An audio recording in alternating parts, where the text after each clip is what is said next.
Chapter 163. Can we talk about this after we get out?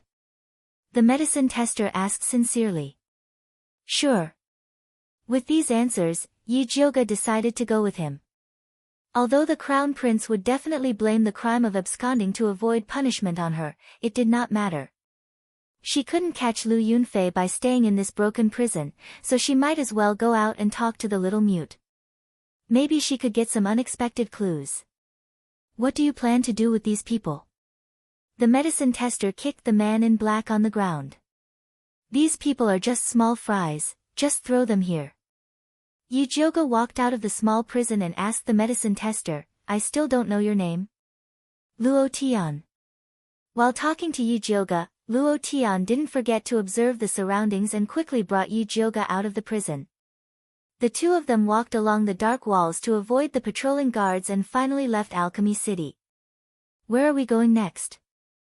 Yi Jioge looked at the gloomy mountain range. Alchemy City was located in front of two mountain peaks. No matter which direction they went, it was a deep forest. Follow me. Luo Tian walked towards the dense forest in the east. Yi Jioge followed closely behind him and asked in a casual manner, Luo Tian, how did you get into the group of men in black? These men in black were very experienced and seemed to be very experienced. It was impossible that they couldn't recognize their own people. It's a secret.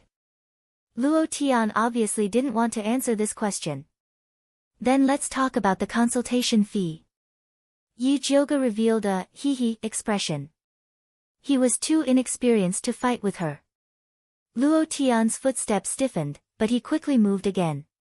His hoarse voice revealed a trace of helplessness. I used my natal goo to control them to get in. Natal goo? Are you from the blood-clothed Miao tribe? Yi Jioge looked at Luo Tian in shock.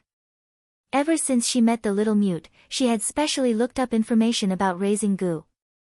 The best at raising goo was the blood-clothed Miao tribe in the southern border. When each blood-clothed Miao tribe member was born, their parents would choose suitable goo to help them raise.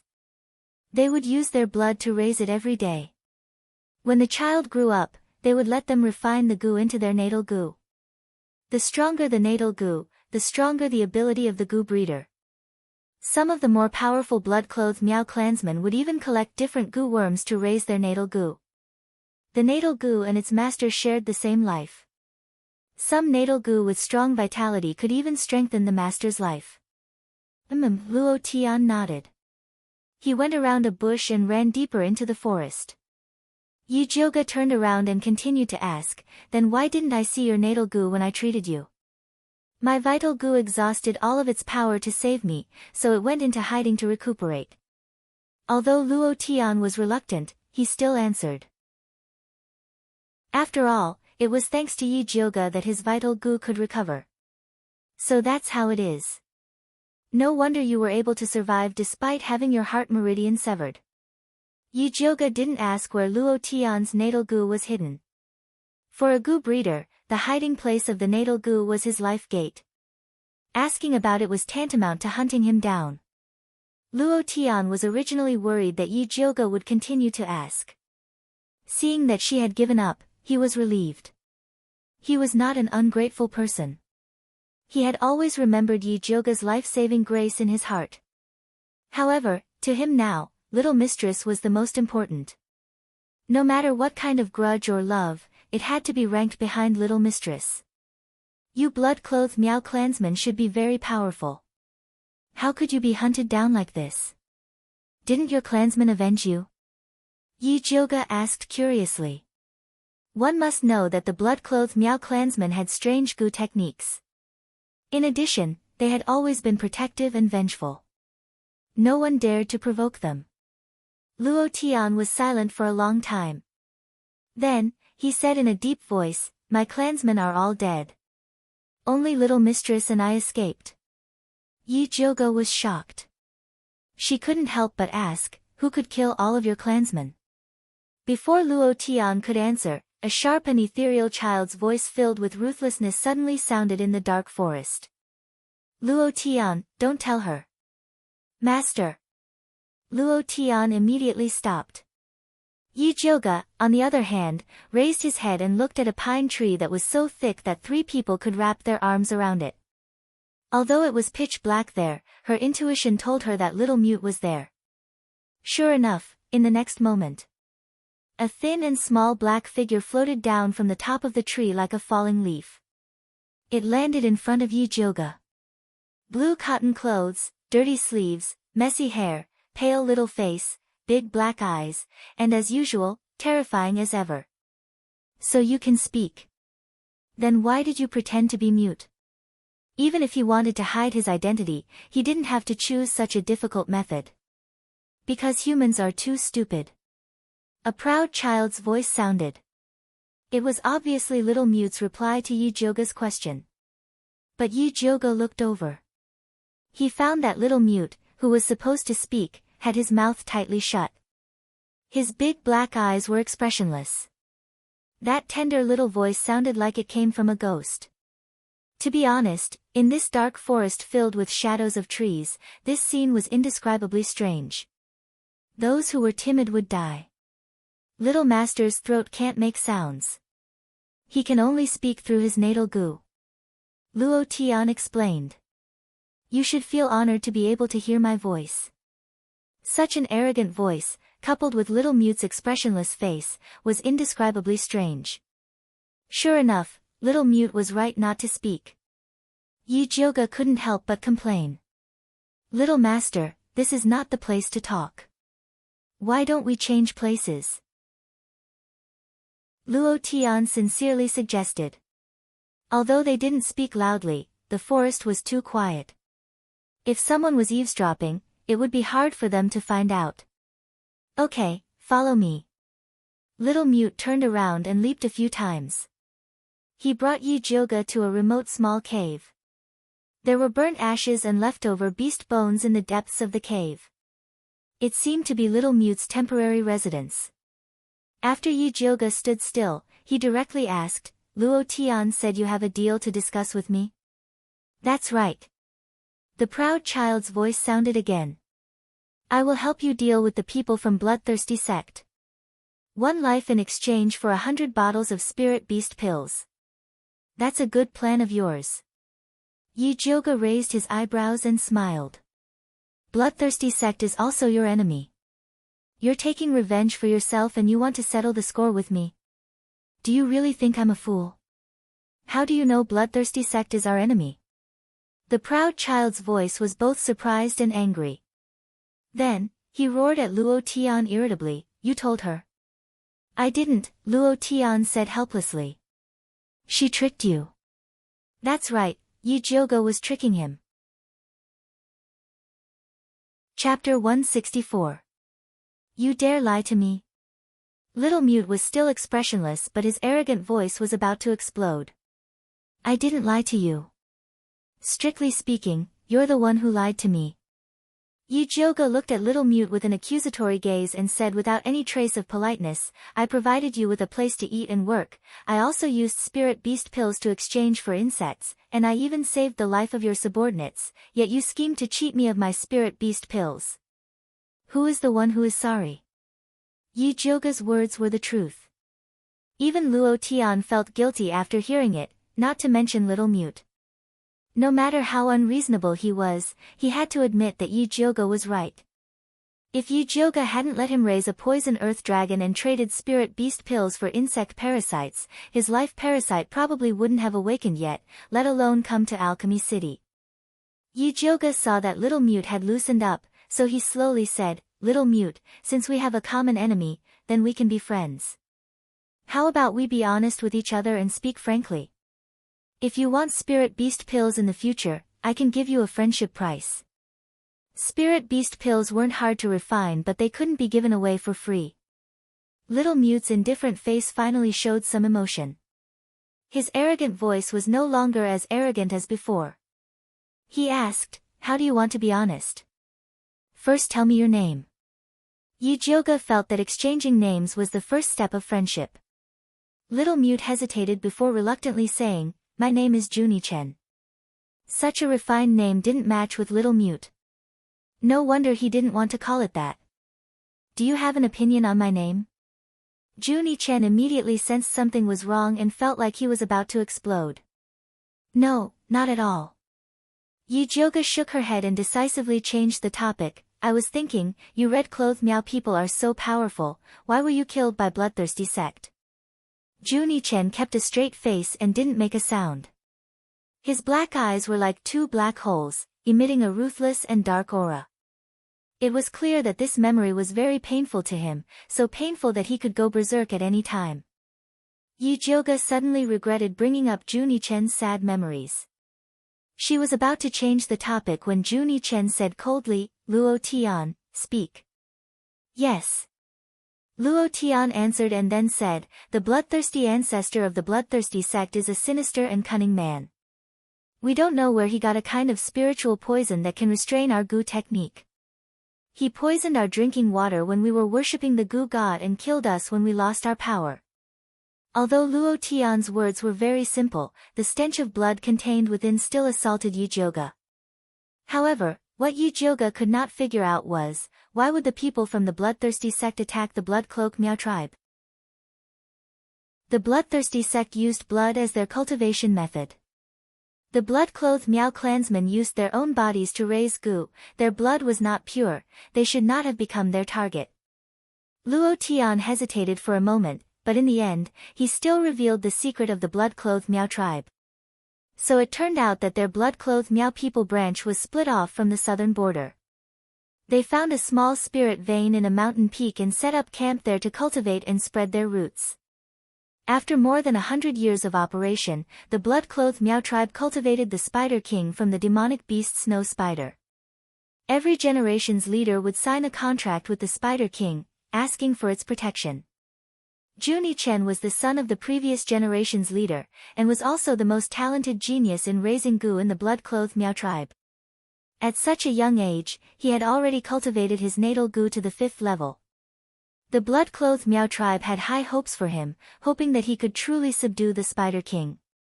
Originally, Junie Chen and the Spider King had already cultivated a good relationship, and had started to slowly feed it with blood.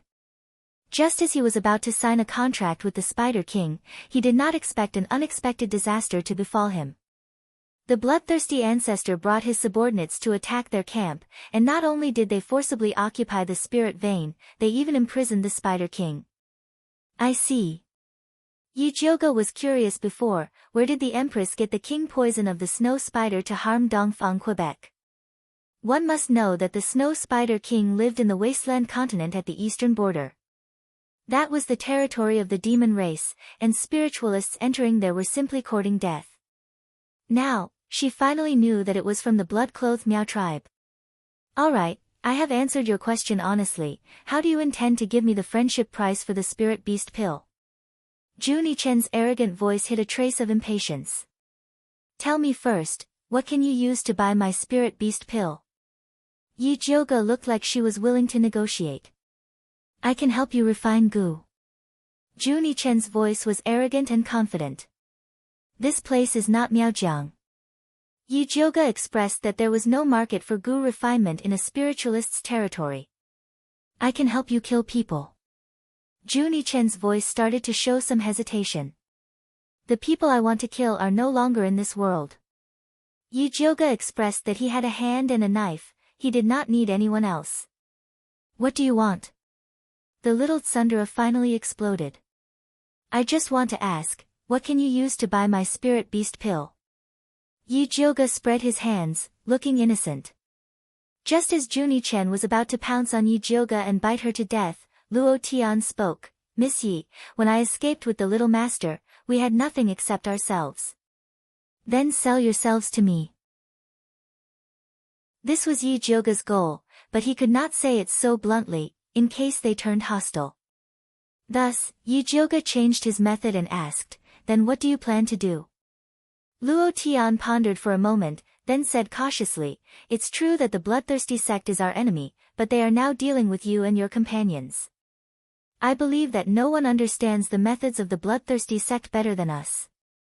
If you need our help, I am willing to work for you for a year as long as you give me a bottle of spirit beast pill. I remember that you still owe me the consultation fee, right? It was not that Yi Jioge did not want to let go of this debt of gratitude, but the blood-clothed Miaojiang tribe was famous for being a weirdo. It was said that after they repaid the debt of gratitude, they would turn hostile and take revenge, just like Gu, they would bite back. Yi Jioge did not want to use the secret method given by Zi Shang to subdue Juni Chen as a big Gu, so he could only make an issue of the debt of gratitude. He would let them work for a few years, and when he became stronger, it would not matter if they bite back. When Luo Tian heard the two words, consultation fee, he fell silent. That's right, his life was saved by Yi Jioge, and now asking her to use spirit beast pills to hire him was indeed contradictory. You saved him, so his life is yours from now on. Juni Chen was a person who was clear about his likes and dislikes, selling out his only remaining subordinate with one sentence. Chapter 165. Master. Luo Tian thought he was abandoned, his face immediately turned pale. She treats her subordinates well, you go and work for her, let her use spirit beast pills as a reward, then bring it back to me. Juni Chen said as a matter of course. During this period of time, he was not only rearing worms, he was also secretly observing Yi Jioge's character. Ever since Yi Jioge used spirit beast pills to help Yi Yu buy worm Gu, he knew that Yi Jioge was a good person, very generous to his own people. Yes. Luo Tian heard that his little master did not abandon him, but only wanted him to work for others to earn spirit beast pills. He immediately nodded. Little Tsundere, is it really good for you to send your subordinates to my place? Yi Jioge really wanted to complain. After Juni Chen sold his subordinates, he continued to sell himself. As for me, a bottle of spirit beast pills to help you kill one person, this is already my bottom line, I will not work for you. He was the most orthodox bloodline of the blood cloak Miao people, shouldering the hopes of all the clansmen. It was impossible for him to be someone else's subordinate. I said, I don't need you to help me kill. Yi Jioge shook his head. Juni Chen's big black eyes immediately flashed a ruthless light. He hated to be rejected. Not to mention that Yi Jioge rejected him again and again.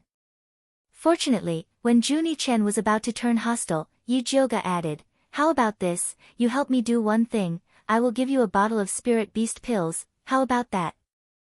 Juni Chen silently counted with his fingers, feeling that this deal was reasonable. He nodded, all right, tell me, what do you want me to do? I haven't thought about it yet, I will give you a bottle as a deposit first. Yi Jioge took out a bottle of spirit beast pills and threw it to Juni Chen. Juni Chen immediately took it, opened it and smelled it. It was indeed a good medicine. Luo Tian, from now on, you are my subordinate, is that right? Yi Jioge turned his head and asked Luo Tian. Yes, just tell me what you need, master. Luo Tian placed his right hand in front of his chest and bowed slightly, his attitude was still very serious. Yi Jioge glanced at Juni Chen. Juni Chen was expressionless, silently counting his fingers in his heart, calculating how to eat these spirit beast pills. He did not have any objection to Luo Tian calling Yi Jioge master. This attitude wasn't normal. Yi Jioge thought for a moment, then asked Luo Tian, the natal Gu in your body, does it have to obey Juni Chen? Yes, the natal Gu in the young master's body is the most powerful one in the blood-clothed Miao tribe. Everyone has to listen to him. Luo Tian did not hide anything. F***ck. Yi Jioge wanted to vomit blood. Luo Tian said that he would sell his life for him, but in the end, his life was in someone else's hands. What kind of logic was this? However, what displeased her the most was the way Luo Tian addressed him. He called her master and Juni Chen young master. Those who didn't know better would think that Juni Chen was her son. Call me young miss from now on. Yi Jioge decided to keep his distance from Juni Chen. Alright. This was not a problem for Luo Tian. Yi Jioge composed himself and asked another question, why does your master care so much about spirit beast pills? In fact, she already had a guess in her heart, but she still wanted to clarify it. Because the spirit beast pill you refined has a great effect on repairing our life insect, Luo Tian replied seriously. Originally, his vital goo had already entered a state of suspended animation and could only recover by devouring other goo worms. But there was no one refining goo in Thunder Country. At that time, he thought that he was dead for sure, but who would have thought that he would meet Yujioga, and even his human goo was saved by her. Alright, take this bottle, treat it as this month's monthly allowance. Yujioga also threw a bottle of spirit beast pills to Luo Tian. She was quite satisfied with Luo Tian's attitude. Although this lad looked like an unruly barbarian, his temper was quite good, especially when compared to Juni-chen. Yujioga had always been a generous person. Before she rode a horse, she would first feed the horse grass. Many thanks. Luo Tian received the spirit beast pills and was about to keep them, but was stopped by Yujioga. I gave you the spirit beast pills to help you recover your strength quickly, so that you can work for me, not to let you earn it for free. That's right, cast a long line to catch a big fish. Juni-chen expressed his approval, then ordered Luo Tian, eat. Little master, you can't speak the truth so carelessly. Luo Tian felt like crying. When they broke through the encirclement, the old clan leader was right to tell little master to shut up and pretend to be mute. Seeing Yujioga's face darken, Luo Tian immediately made up his mind. For the little master's sake, he had to gain a foothold with Yujioga. In this case, he had to recover his strength quickly. Otherwise, forget about helping, he might even have to ask Yujioga to save him instead. Luo Tian quickly swallowed the spirit beast pills, then said to Yujioga, Eldest miss, if I'm not wrong, the bloodthirsty ancestor sent his disciple to Alchemy City to kill people, not just to take the spirit roots of those martial practitioners. He must have a bigger goal. That's right, the blood fury skill he cultivates is about to level up. The blood and spirit roots of those martial practitioners are not enough for him. Juni-chen's voice was cold, his dark eyes incomparably cold. Blood fury skill? What the hell is that? Yujioga's heart skipped a beat when she heard this name, and she hurriedly asked. Juni-chen kept a straight face and did not answer. Luo Tian took the initiative to explain, the blood fury skill is the bloodthirsty ancestor's personal skill. Every time he levels up, he needs not only a large amount of blood, but also someone with a similar cultivation level as him to act as a primer. The last time the bloodthirsty ancestor ascended, he used the blood of their old clan leader. However, there was one thing that even the bloodthirsty ancestor hadn't thought of. The old clan leader's blood had a relationship with his successor, Juni-chen. After the bloodthirsty ancestor absorbed the old clan leader's blood to level up, Juni-chen learned many of his secret skills. That bloodthirsty ancestor doesn't just have a strong cultivation level, he also has a secret skill, which is to use his own blood essence to cultivate a kind of blood bead. Every one of his direct disciples has this blood bead. As long as they take it at a critical moment, they can borrow the bloodthirsty ancestor's cultivation level to explode with shocking potential. At the time, some of our clansmen who weren't poisoned fought against them, and they all died under this move. A pained expression flashed across Luo Tian's face. He had participated in that battle as well. That opponent had clearly looked weak, but after he had been knocked down, his cultivation level had suddenly skyrocketed, and he had even ambushed him when he wasn't paying attention. Yujioga's heart immediately jumped. If that was the case, then Bai Songling, Wan Xiang, and Yi Yu were all in danger. Come, let's go find Wan Xiang and the others first, Yujioga said without hesitation. They knew too little about the bloodthirsty sect, and their previous preparations were far from enough. They had to revise their plans. Chapter 166. It was a moonlit night, but the forest was still dark. Yujioga was drawing circles on the ground, thinking about a very important problem. Though she shouted to meet up with Wan Xiang, Bai Songling, and Yi Yu, they weren't in Alchemy City. She couldn't find them. But it wasn't like she couldn't find them. Wan Xiang's letter said that there was red clay on the souls of the dead martial artists. She should be able to find them if she followed this clue. Unfortunately, it was a waste of time. Luo Tian stood to the side, silently guarding Yujioga like a statue. On the fifth sigh, she couldn't help but ask, "Eldest miss, I heard that you have a brother called Yi Yu who also has a poisonous earth dragon parasite cultivated by master?" "Yes." Yi Jioga nodded. "Why? Your parasites can communicate with each other?" If that was the case, it would save her a lot of effort. "I can give it a try," Luo Tian said cautiously. "Then hurry up and try." Yi Jioga stood up and urged Luo Tian. Luo Tian opened his palm, and the red poisonous earth dragon goo ran out of his sleeve and obediently lay on his palm. Luo Tian closed his eyes and mumbled something, but no sound came out.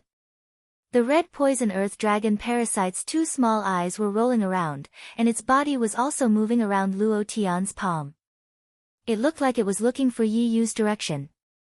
"Little Junjun, when did you raise this parasite?" Yi Jioga felt that this poisonous earth dragon was not bad. It was stronger than Yi Yu's. If he could get a few for Wan Xiang and the others, he wouldn't have to worry about losing contact. "Don't call me Little Junjun." Jun Yichen was expressionless, but his voice was filled with anger. Jun Yichen is too hard to pronounce. Plus, even the first name makes us seem like strangers.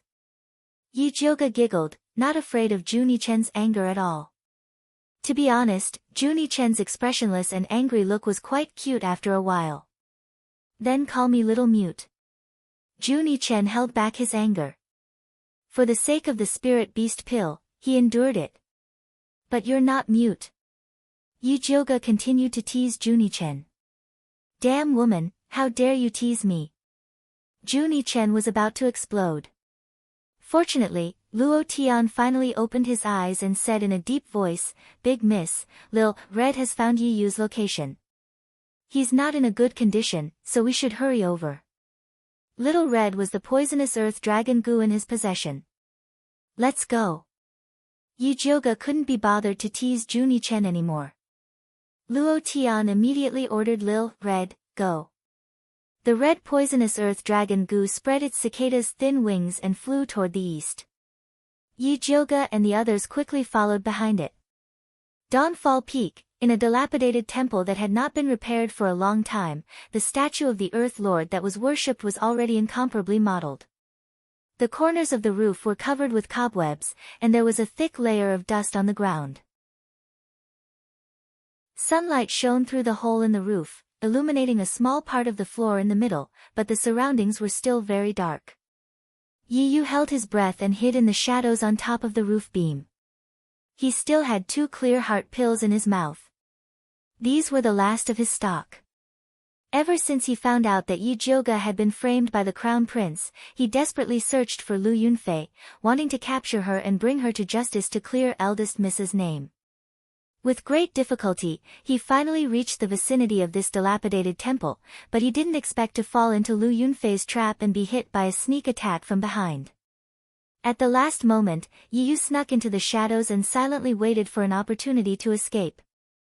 "Little Yi Yu, be good and open the door." "Quickly open it, big sister wants to come in." Lu Yunfei's sickeningly sweet voice resounded from outside the dilapidated temple. Then, there was a loud bang. The wooden door of the dilapidated temple flew up and crashed to the ground, raising a large amount of dust.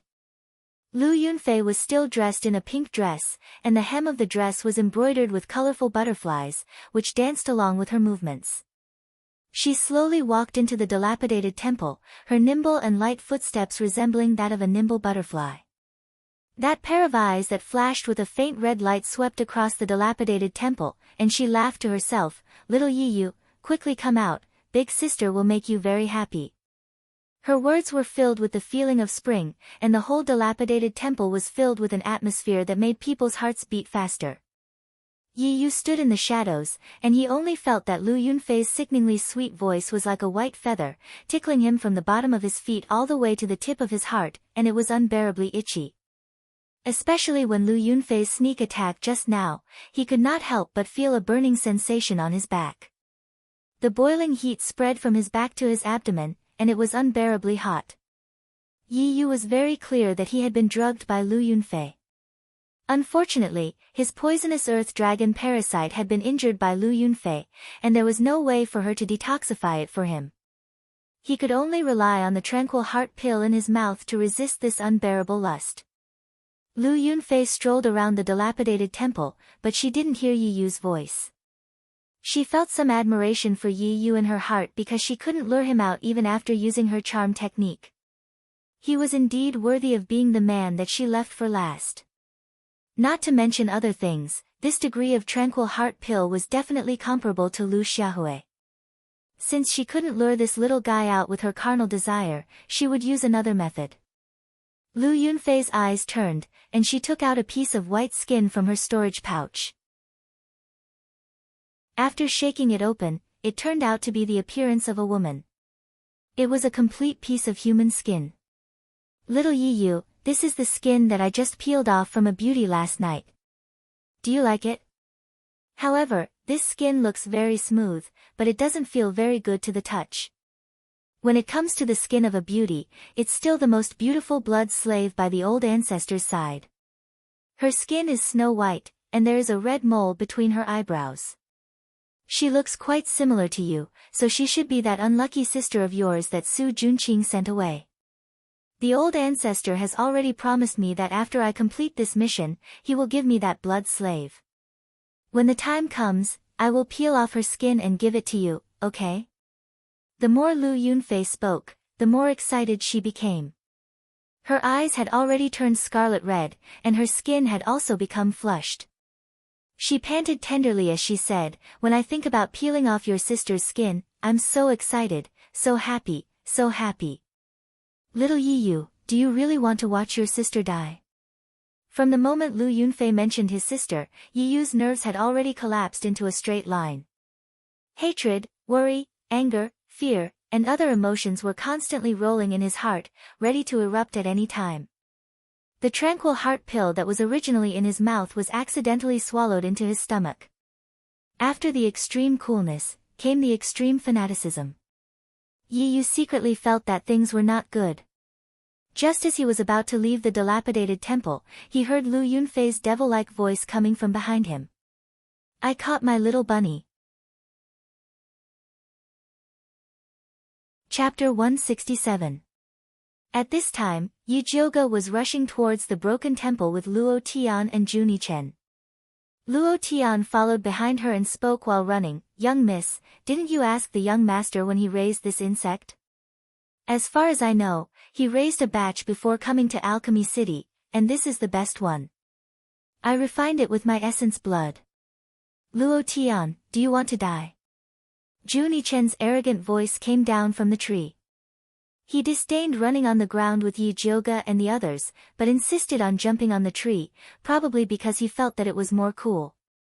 "Little master, there are some things that can't be hidden from Big Mississippi." Luo Tian's obscure voice traveled through the whistling wind into Juni Chen's ears. "We can't hide it from her, so we naturally have to tell her the truth. This will deepen eldest Miss's impression of us." Humph. Juni Chen stepped on a branch unhappily, accepting Luo Tian's explanation. Yi Jiuge was already used to them playing tricks in front of him. She turned around a big tree and continued to ask Luo Tian, "This poisonous earth dragon became like this after you refined it with your blood essence, or are all the ones he raised like this?" "No, these poisonous earth dragon parasites will display different characteristics depending on the person's blood essence. My parasite has opened its eyes. Aside from detoxification, it can also be used for searching. Yi Yu's parasite should be as good at hiding as its master." As Luo Tian ran, he carefully introduced his young master's batch of poisonous earth dragon parasites. It had to be said that Juni Chen had already raised the poison earth dragons to a new level. This new batch of poison earth dragon goo would automatically choose a master that was more compatible with their attributes, and the evolved skills would also be more comprehensive. For example, Luo Tian was one of the 2 surviving members of the blood-clothed Miao tribe. Needless to say, he was strong. The poisonous earth dragon goo that he had refined, Xiao Hong, not only had eyes and long thorns, it could attack and defend, it also had a very strong offensive ability. "Young miss, do you want to raise one as well?" With your strength, you will definitely be able to cultivate an even more powerful insect. Luo Tian quickened his steps and ran to Yi Jioga's side, looking at her sincerely. His expression seemed to be saying, I'm not promoting goo worms, but loyalty. If you buy it, yours truly can give you a discount. Junie Chen floated down from the tree and landed beside Yi Jioga, looking as if he was bestowing a reward. Although the little Tsunder's expression was a little annoying, Yi Jioga was really tempted by those goo worms. She thought for a moment and said, let me see it first. Junie Chen rolled up his sleeves, revealing his white and dry little arm, on which there were 13 black dots. He said, these are all insects that haven't hatched yet. As long as you reveal a drop of blood essence, the insects will automatically choose you. Yi Jioga pricked his finger and a drop of blood floated in front of her. The black dots on Junie Chen's hand all swelled up, fighting to be the first to pounce on Yi Jioga's drop of blood essence. Even Junie Chen was shocked by their craziness. In fact, the natal goo in his body was desperately sending him a message.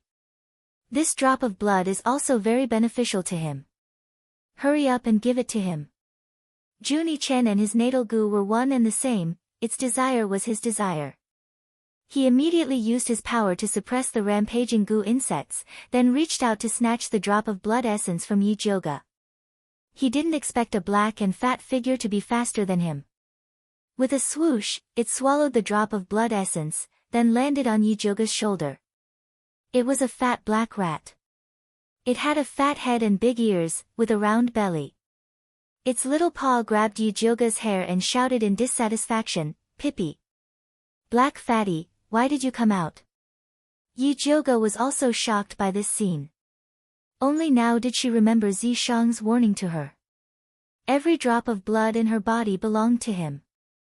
If she dared to let others use it carelessly, he would use a big stick to punish her. Was it too late to destroy the rat now? You dare to steal this young master's thing?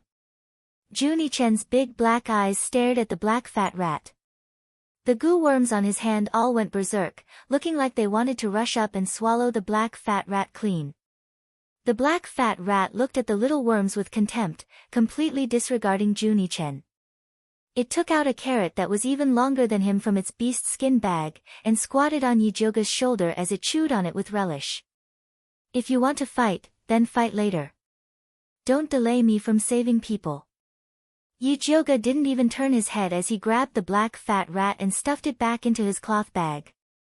Junie Chen lost his target, and looked angrily at Yi Jioga, shouting, return the blood essence to me.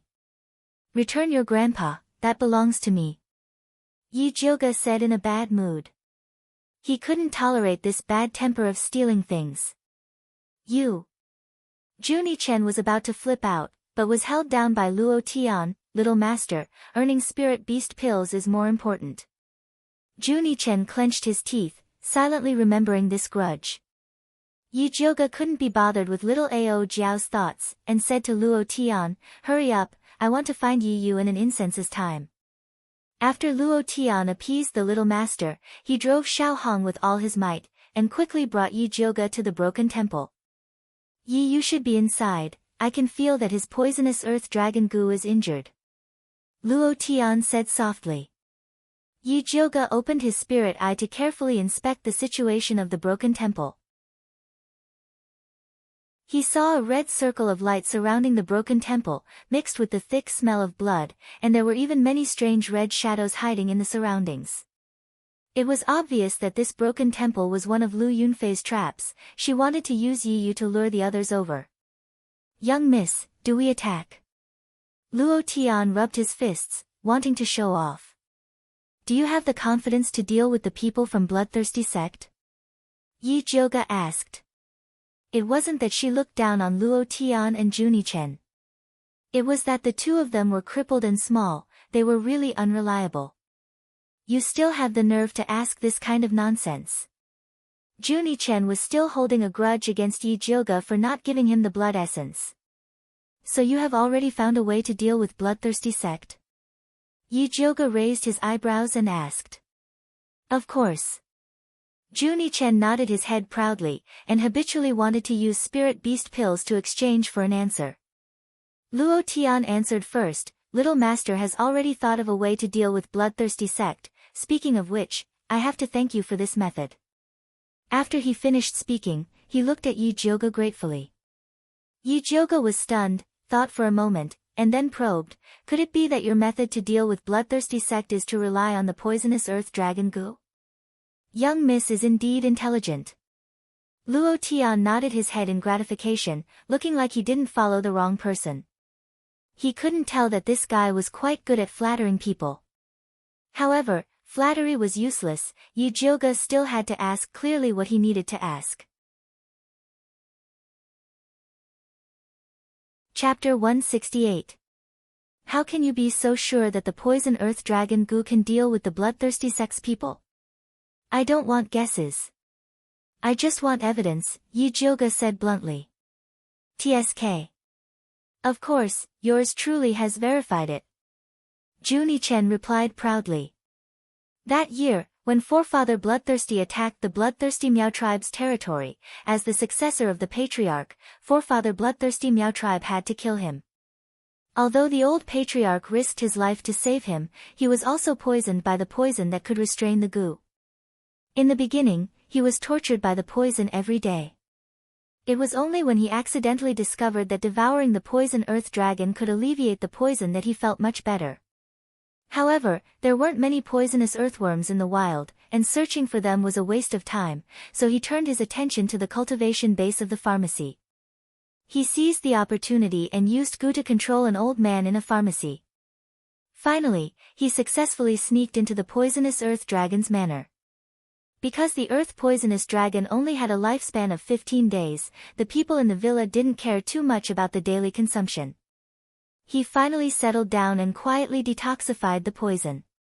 Later, Yi Jioga spent money and effort to ask him to help cultivate the advanced version of the poisonous earth dragon, and even used spirit beast pills to pay him, which allowed him to successfully cultivate batch after batch of insects. Very good, I'll take all of them. Yi Jioga waved his hand. If these goo worms could really neutralize the bloodthirsty sex poison, then he wouldn't have to worry about them trying to kill him again. In any case, she didn't have much, but she had a lot of elixirs. I don't want the spirit beast pill. As long as you give me a drop of your blood essence, I'll give all of these goo insects to you. Juni Chen couldn't help but swallow his saliva when he thought of Yi Jioga's delicious blood essence. Hee, my blood essence is very precious. Even if you use your natal goo to exchange for it, you won't be able to buy it. Just exchange it for a spirit beast pill. Yi Jioga wished he could dig out the drop of blood essence in the belly of the fat black rat. How could he sell a second drop? If you don't give me the essence blood, yours truly will not sell it. Juni Chen threatened angrily. Up to you. Yi Jioga shrugged and spread his hands. She had 100 ways to deal with people from bloodthirsty sect. However, Juni Chen could only eat the spirit beast pills he refined himself. Let's see who can last longer. Young master. Luo Tian pressed down on Juni Chen's shoulder again. Now that they had a favor to ask, they would only suffer losses if they were too arrogant. How could Juni Chen not understand this logic? Even if he hated being suppressed by Yi Jioga, he could only helplessly accept his fate. Alright, the old price, 1 bottle of spirit beast pills for 1. Sure, but I don't have that many spirit beast pills on hand right now. We'll make the deal after we return to Thunder Country, Yi Jioga said. He planned to give each of them a spare pair when they returned. Juni Chen was very confident in Yi Jioga's character. Alright, now let's talk about how to go in and save Yi Yu. After Yi Jioga had settled Juni Chen, he began to discuss serious matters. Of course we're going to kill our way in. Juni Chen's eyes were filled with murderous intent as he looked at the dilapidated temple. He decided to start with Lu Yunfei and start his path of revenge against the bloodthirsty sect. No. Yi Jioga shook his head. Yi Yu was in Lu Yunfei's hands. If she were to use him as a hostage, it would be very difficult for them to rescue him. It was better to think of a foolproof method while Lu Yunfei did not know their background. For example, luring the tiger away from the mountain, creating a diversion. Whatever you say, miss, we'll do it. Luo Tian took the opportunity to express his loyalty. Yi Jiuge had just thought of an idea, so he said, then you guys just do as I say, no problem. Luo Tian nodded calmly. No problem. Juni Chen expressed that as long as he took action, there would be no mistakes. Alright, let's go. Yi Jiuge nodded and led Luo Tian and Juni Chen towards the dilapidated temple. Inside the dilapidated temple, light and shadow intertwined. Yi Yu's major acupuncture points were sealed by Lu Yunfei and he was laid flat on the white human skin. TSK, TSK, TSK. I didn't know that you could run so well. Lu Yunfei was not in a hurry to enjoy her feast. Instead, she touched Yi Yu's smooth and white skin with interest. Her tone was full of pity. It's been a long time since I've met such a beautiful man. I really can't bear to do it. What do you want? Yi Yu's entire body could not move. His eyes shot out a ray of hatred as he stared fiercely at Lu Yunfei. He, a man and a woman alone in a room. What do you think I want? Lu Yunfei's small hand was placed on Yi Yu's strong chest. She gently kneaded his firm chest muscles, trying to ignite his fire. You shameless slut. Yi Yu had always felt that men who scolded women were not good people. However, when faced with a sinister and cunning snake like Lu Yunfei, he had no choice but to scold her.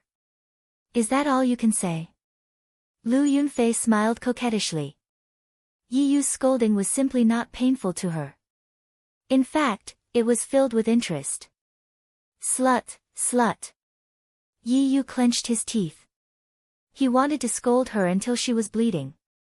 Unfortunately, he was not good at scolding people. His mouth kept repeating these words. I like it. Louder. The more Lu Yunfei listened, the more excited she became. She could not wait to tear Yi Yu's shirt into pieces. Then, she reached out to pull his belt. Get lost. Don't touch me. Yi Yu really did not want to act like an ignorant girl who was being molested by a pervert. However, when he thought about losing his virginity to Lu Yunfei, this slut, he felt that he might as well die. Moreover, he wanted to have his blood, cultivation, and vitality sucked dry. He felt that he might as well die. He. Not only will sister touch, sister will also eat. Lu Yunfei pulled out Yi Yu's belt. She laughed like a hen that was about to lay eggs. Just as Yi Yu was about to be stripped naked by Lu Yunfei, a red shadow as thick as a thumb silently rushed down from the roof. It rushed towards Lu Yunfei's neck. Lu Yunfei's hand was still on Yi Yu's chest. However, the clothes behind her moved. A purple scorpion drilled into her neck. Its stinger moved and fiercely whipped the red shadow. The red shadow craftily turned around and spat out a sticky red liquid at the purple scorpion. The purple scorpion could not dodge in time. It was covered by the red liquid and could not move. The red shadow flapped its wings and quickly dragged the scorpion away. The entire process was very fast. It only took a few breaths. By the time Lu Yunfei reacted, she discovered that her treasure-seeking scorpion had been stolen. She had obtained that treasure-seeking scorpion by chance. She had spent countless years to raise it to rank 3. It was the time to use it. She had obtained a lot of benefits from the treasure-seeking scorpion. How could she be willing to let it be stolen like this? Lu Yunfei did not care about enjoying her feast. Her figure moved and chased after the scorpion. In the blink of an eye, only Yi Yu was left in the broken temple. Yi Yu condensed all the spiritual energy in his body. He wanted to break through the sealed acupuncture points. Unfortunately, Lu Yunfei's technique was very strange. He was unable to condense his spiritual energy. Seeing that Lu Yunfei was about to return at any moment, he was so anxious that a thin layer of cold sweat appeared on his body. He almost went berserk. Chapter 169. Just as Yi Yu was about to open his acupuncture point, a few inaudible footsteps came from outside the dilapidated temple. He thought it was Lu Yunfei who came back and almost spat out a mouthful of blood. He didn't expect a familiar figure to walk in. Her green clothes fluttered in the wind, her figure was graceful, her face was delicate and there was a faint fragrance on her body. It was Yi Jioge. "Yi Yu, are you okay?" Yi Jioge was shocked when she saw Yi Yu's clothes were messy, revealing half of his smooth chest and even his belt was taken off. "She didn't come late and caused Yi Yu to sleep with Lu Yunfei, right?" "I'm fine." Yi Yu's sorry state was seen by Yi Jioge and he wanted to hide in a hole and never come out. Yi Jioge originally wanted to help Yi Yu open his acupuncture point. Seeing that he was not intimate, she was too embarrassed to make a move. She turned around and shouted, "Luo Tian, come in for a moment." Luo Tian quickly came in and saw Yi Yu's miserable appearance. He thought that Yi Yu had been done with by Lu Yunfei. He was very sympathetic and reached out to help him open his acupuncture point. Yi Yu regained his mobility and quickly tidied up his clothes. However, his injuries were a little heavy and his movements were a little slow. It was Luo Tian who helped him. "Trash." A proud and disdainful voice came from the roof. "Little mute?" Yi Yu looked up and for a moment, he wasn't sure if it was him who was scolding him. "Humph, you have this young master's poisonous earth dragon goo and you can move stealthily but you were still plotted against by that woman. You're really trash." Junichen continued to complain expressionlessly. Yi Yu didn't defend himself in the face of Junichen's scolding and said in shame, "I was careless. I didn't expect Lu Yunfei to have other helpers. Eat these pills first, then tell me what other helpers she has." Yi Jioge saw that Yi Yu's body was emitting a strong smell of aphrodisiac. She poured out 2 clear heart pills and 1 fire pill for Yi Yu. Yi Yu ate the pill and the dark fire on his body immediately retreated. Then, he told the story of how he was plotted against. After he discovered Lu Yunfei's whereabouts yesterday, he stealthily followed her and found out that Lu Yunfei had kidnapped a level 2 alchemist from the alchemy competition. He wanted to save this tier 2 alchemist and let her accuse Lu Yunfei and Su Junqing so that he could clear Yi Jioge's name. He did not expect that the tier 2 alchemist was actually a fake, and had backstabbed him instead. When he was escaping, he was hit on the back by Lu Yunfei's palm, so he fled here. Who was that evil cultivator who pretended to be a level 2 alchemist? Yi Jioge asked with a frown. Previously, during the alchemy competition, she had carefully observed the few level 2 pill refiners and did not find any traces of heretic cultivators. It's a middle-aged woman with high cheekbones, a mean face, and fine wrinkles at the corners of her mouth. Her name is Guoyingshi. Yi Yu carefully described the woman's characteristics. "I recognize that woman." Yi Jioge had an impression of her. After the alchemy competition, that woman had stayed in the alchemy tower and hadn't appeared since. "I recognize it too," Luo Tian said. At that time, he was the one who tested the medicine on the stage, so he secretly noted down all the tier 2 pill refiners. That middle-aged woman was quite conspicuous, so it shouldn't be that easy to disguise. That evil cultivator is very powerful. The evil aura on her body was completely concealed, and there was no trace of her disguise at all, Yi Yu repeatedly emphasized. "Even you were fooled. It seems that evil cultivator is very good at disguising. If she wants to cause any damage, then it will be troublesome." Yi Jioge faintly felt uneasy. Yi Yu had always been good at disguising, and the evil cultivator who could fool him was definitely not simple. "Young miss, why don't we leave this place first? My Xiaohong can't hold on much longer," Luo Tian said with a frown. That purple scorpion had a connection with Lu Yunfei, so he couldn't get rid of Xiaohong no matter what. "You take Yi Yu and leave first, I will meet that Lu Yunfei," Yi Jioge said in a deep voice. She had been tracking down the bloodthirsty sect's evil cultivators for so long, but she had only interacted with Su Junqing. Other than the bewitching art, she didn't know what other tricks the bloodthirsty sect had. She could take this opportunity to meet Lu Yunfei and find out more about the bloodthirsty sect's background. Young miss, Lu Yunfei has many tricks up her sleeves, but her schemes are not strong. You must be careful, Yi Yu said worriedly. I am here, what are you afraid of? Jun Yichen said arrogantly. 4-1, we can give it a try. Luo Tian nodded. Although he and his young master had not fully recovered their powers, it was not a problem to test out that woman's methods. No need, Luo Tian, you take Yi Yu and leave. Little Mute will wait for me in the dark. It would be best if we can take her down, but we can't retreat at any time. Yi Jioge only wanted to test Lu Yunfei's tricks, there was no need to leave so many people. Yes. Luo Tian was very confident in Yi Jioge and the young master. Without saying anything else, he carried Yi Yu, who could not move freely, and turned to leave. Little Mute, summon Xiao Hong here, Yi Jioge ordered. Jun Yichen's life gu could control all the gu raised by the blood cloak Miao people, and Luo Tian's Xiao Hong was no exception. Jun Yichen's expression was solemn, his mouth did not move, but his body made a strange trembling sound. Not long after, Xiao Hong flew in like lightning, and landed in front of Jun Yichen. It looked very pathetic, the blood-red color of its body had faded a lot, and its spread wings could not stop trembling, that was a sign of overexertion. It was also dragging a palm-sized purple scorpion. Although it was frozen by the red liquid, it still looked like it was struggling to get out. Yi Jioge immediately recognized that this unlucky scorpion was the one that lured him to the chaotic world. When the unlucky scorpion saw Yi Jioge struggling even more, it seemed to know that it was going to be in big trouble. Give me that purple scorpion.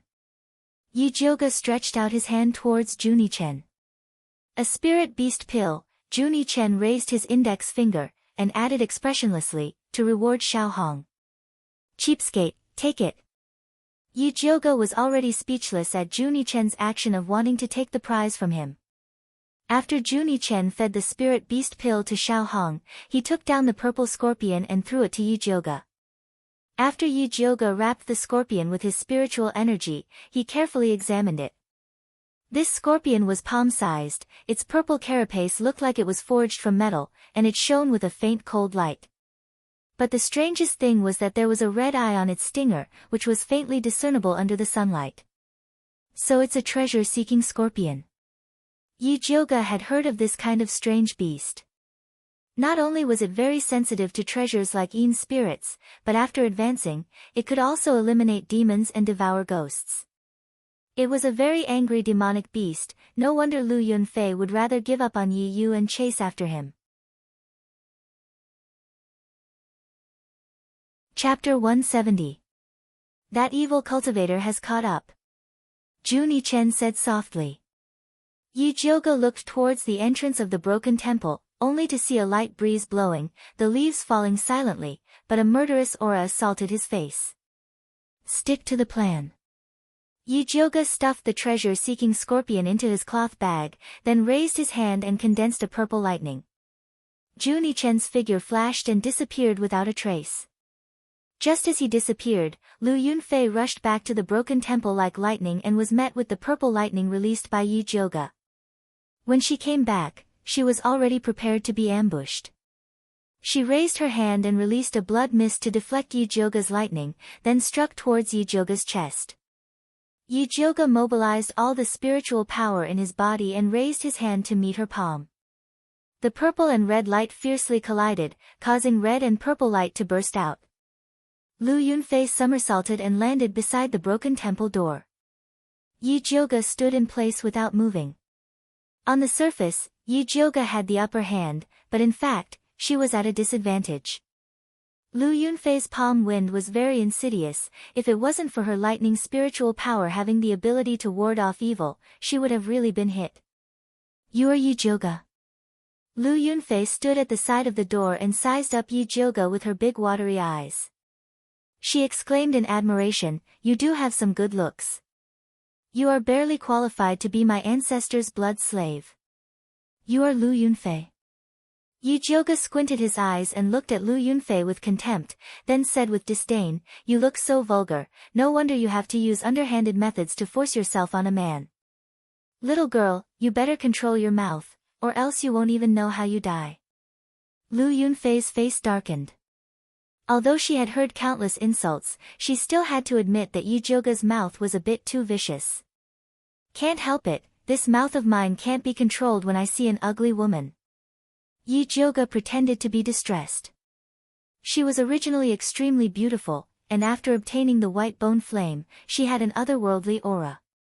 That appearance of using her beauty to commit murder could definitely drive a woman crazy. Although Lu Yunfei wanted to skin Yi Jioge, she was after all, still someone who had seen the world. He suppressed the anger in his heart and asked the two most important questions: "Where are my Yi Yuan treasure-seeking scorpion?" "It's already mine." Yi Jioge smiled proudly, his arrogance exploding. "Courting death." An ominous glint flashed past Lu Yunfei's eyes. She had dominated the bloodthirsty sect for so many years, but she had never been humiliated like this. "You're the one courting death." Yi Jioge's right hand formed a 5-thunder chant, and the purple lightning struck towards Lu Yunfei again. Lu Yunfei took out a small and exquisite blood-colored bell from her storage bag and gently shook it. A strange sound was transmitted over. When Yi Jioge heard this voice, the blood in his body surged crazily, as though he wanted to break through the shackles and rush towards Lu Yunfei. Yi Jioge was shocked. She quickly took out a clear heart pill and swallowed it. The cold feeling made her shiver. "To be able to withstand my blood bell sound, you are indeed not simple." Lu Yunfei raised her hand and shook the blood-colored bell twice. This time, the bell sound was even clearer, like a heavy hammer falling on Yi Jioge's head. The blood in her body surged even more violently, like a herd of wild horses that had lost control, about to rush out of her pores. Yi Jioge did not try to suppress the surging blood. Instead, he followed this feeling and shot out a thumb-thick bolt of purple lightning. Lu Yunfei did not expect that Yi Jioge would still have a chance to fight back under the control of her blood bell sound. She stopped underestimating him, raised her hand, and shot out a bloody light. After breaking through Yi Jioge's lightning, the blood-colored bell in her hand shook even more violently. Yi Jioge covered his ears and retreated 3 feet. He was about to pull out the Thunder Snake illusionary whip from his waist. However, Lu Yunfei suddenly opened her mouth and spat out a ball of thick bloody light. It turned into a blood-colored arrow, and with a rotten stench, it shot towards Yi Jioge's chest. Yi Jioge was not far from her. Caught off guard, he could only take this attack head-on. At this crucial moment, Lil Red, who was lying on Junie Chen's body, rushed out. The red light on its body exploded, and it turned into a fist-sized shadow. It opened its mouth and swallowed the blood-colored arrow. "Retreat!" Yi Jioge took the opportunity to retreat, broke through the window, and left the ruined temple. When Lu Yunfei heard the order to retreat, she thought that there was still an ambush in the ruined temple, so she stopped and searched carefully. When she rushed out of the ruined temple, she had already lost sight of Yi Jioge. "Damned bitch, wait until I send you back to Bloodthirsty Sect. I will definitely let the ancestor refine you into a blood slave to feed the Spider King." Lu Yunfei gritted her teeth and cursed. After Yi Jioge left the ruined temple, he quickly arrived at the place where he had agreed to meet Junie Chen. Junie Chen was already waiting there. "Is Lil Red alright?" Yi Jioge asked. If Lil Red had not rushed out to help her take the hit, she would have suffered a huge loss. "I'm fine." Junie Chen opened his palm. He saw that Lil Red's abdomen was as big as a ball, and its body was so red that it was about to drip blood. It was curled up and motionless. "It has a baby?" Yi Jioge asked hesitantly. He felt that Lil Red could give birth to a bunch of little goo at any time. Squeak squeak. Lil Red roared angrily. Yi Jioge inexplicably felt that she understood what Lil Red meant. She raised her head and asked Junie Chen, "Is it saying that I am male?" "I don't know, but it is indeed male." Junie Chen shook his head. He could only give orders to goo worms unilaterally, and could not understand what they were saying. Then why is its stomach so big? Yi Jioga was slightly worried. Although Lil Red was only a goo worm, if it died to save her, she would also feel guilty. It must have eaten too much. The blood arrow that Lu Yunfei shot out just now was extremely poisonous. If you were hit by it, you would have turned into a puddle of blood on the spot. Juni Chen understood that arrow very well. Many of his clansmen had died under that move in the past. Squeak squeak. Lil Red cried out again. Although it looked like it was going to explode at any time, it was still in good spirits. Lil Red saved you, don't you have anything to say? Juni Chen looked at Yi Jioga expressionlessly and asked for repayment with a serious face. There are only 2 left, take it. Yi Jioga sensibly took out the spirit beast pill. Although she had ways to neutralize the blood arrow even if Lil Red didn't come out, she couldn't let Lil Red down. Goo worms also had insect rights. Juni Chen took the spirit beast pill and stuffed it into Lil Red's mouth. After Lil Red swallowed it, although its stomach seemed even bigger, it began to hum with a satisfied expression. Shut up. Juni Chen reprimanded with a dark expression. He didn't want Yi Jioga to know that Lil Red swallowed the blood arrow not to save her, but because it was useful for Lil Red's evolution. After Lil Red finished absorbing the blood arrow and the spirit beast pill, it would be able to advance to the next level. Yi Jioga actually noticed a little, but Lil Red was her own worm. She was happy to see it evolve, so she didn't expose Juni Chen's intentions. Chapter 171. Luo Tian is summoning us. Let's go back. Juni Chen put Little Red back into his sleeve and ran towards the forest. Yi Jioga followed him and asked, do you recognize the blood-colored bell that Lu Yunfei took out? The ringing from the blood-colored bell was too terrifying. If it weren't for the clear heart pill, she wouldn't have been able to resist it. If it were an ordinary person, they would have died. Juni Chen thought for a moment, then said, it's an artifact that Ancestor Bloodthirsty used his own blood essence to refine for his direct disciple. It's similar to the blood beads in that it can borrow his power. Although he learned a lot of information from the bloodthirsty ancestor with the help of the patriarch's blood, this information was usually buried in the depths of his mind and could only be triggered when he saw the real thing. Blood beads, blood bells, blood swords, bewitching art, disguise art. Yi Jioga secretly memorized these methods of the bloodthirsty sect. She planned to record them in a booklet and distribute it to Wan Xiang and the others so that they wouldn't have to take many detours when facing the bloodthirsty sect in the future. The 2 of them followed the clues left by Luo Tian and finally arrived at a hidden valley before sunset. Turning into the valley, they found a bonfire on the leeward side of the mountain wall, and the faint aroma of barbecued meat wafted in the air. They're quite carefree. Yi Jioga's tone was a little sour. Anyone who fought to the death with the enemy in a broken temple and came back to find their comrades barbecuing and drinking would not be happy. Juni Chen rarely expressed his approval. At this time, Yi Yu, who was squatting next to the bonfire and roasting a rabbit, noticed that Yi Jioga and the others had returned. Just as he was about to get up to greet him, a figure quickly strode towards Yi Jioga. As she ran, she said in an exaggerated tone, my young miss, you've finally appeared. Alchemy City and Shangjing are in chaos because of you. No one else could have such exaggerated acting skills other than Bai Songling. Really? Yi Jioga raised his eyebrows and replied to Bai Songling, when did I become so important? Why didn't she know? Bai Songling smiled bitterly and said, think about it. Master Yun's granddaughter, the eldest legitimate daughter of the Yi family, and the former fiancée of the crown prince, turned out to be the leader of evil cultivators. Not only did she murder countless spiritualists who came to participate in the alchemy competition, but she also cruelly killed people from the Gong family. After being arrested, she killed people and escaped from prison. Gong Honglei has already sent a message back to the Spiritualist Alliance to list you as the most wanted criminal. Yi Yushuan also posted on the Tianxia board, saying that he wants to cut off his father-daughter relationship with you. The crown prince even offered a bounty of 10,000 gold coins for your whereabouts. Su Yufeng and her mother went around saying bad things about you. Those passers-by who don't know what's going on will scold you like you're the greatest sinner in history. Bai Songling was not exaggerating at all. In fact, the current situation was even more serious than what he had said. Alchemists were originally a respected existence. No matter who made a move on them, it would be a huge taboo. After Yi Jioge escaped from prison, the crown prince added fuel to the fire and falsely accused her reputation.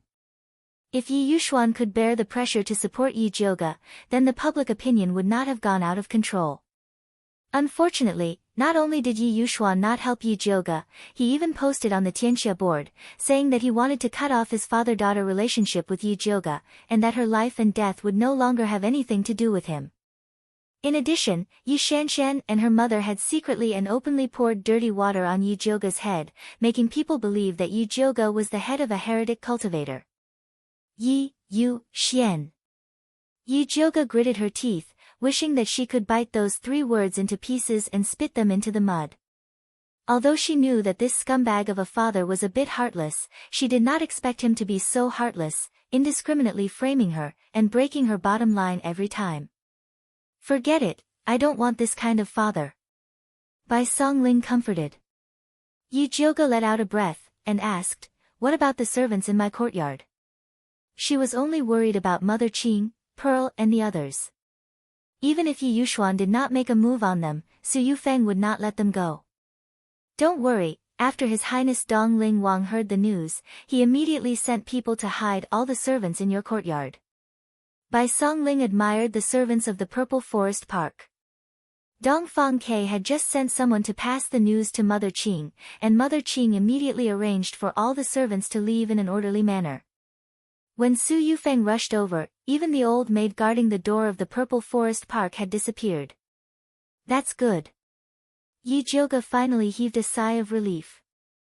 Oh right, 4th Miss Yi is determined not to believe that you are a heretic cultivator, and is still unwilling to return to Alchemy City, but her mother, 5th aunt, Bai Songling couldn't help but sigh, and said, we originally wanted to bring 5th aunt out, but she insisted on staying in the Yi mansion to wait for 4th Miss Yi to return.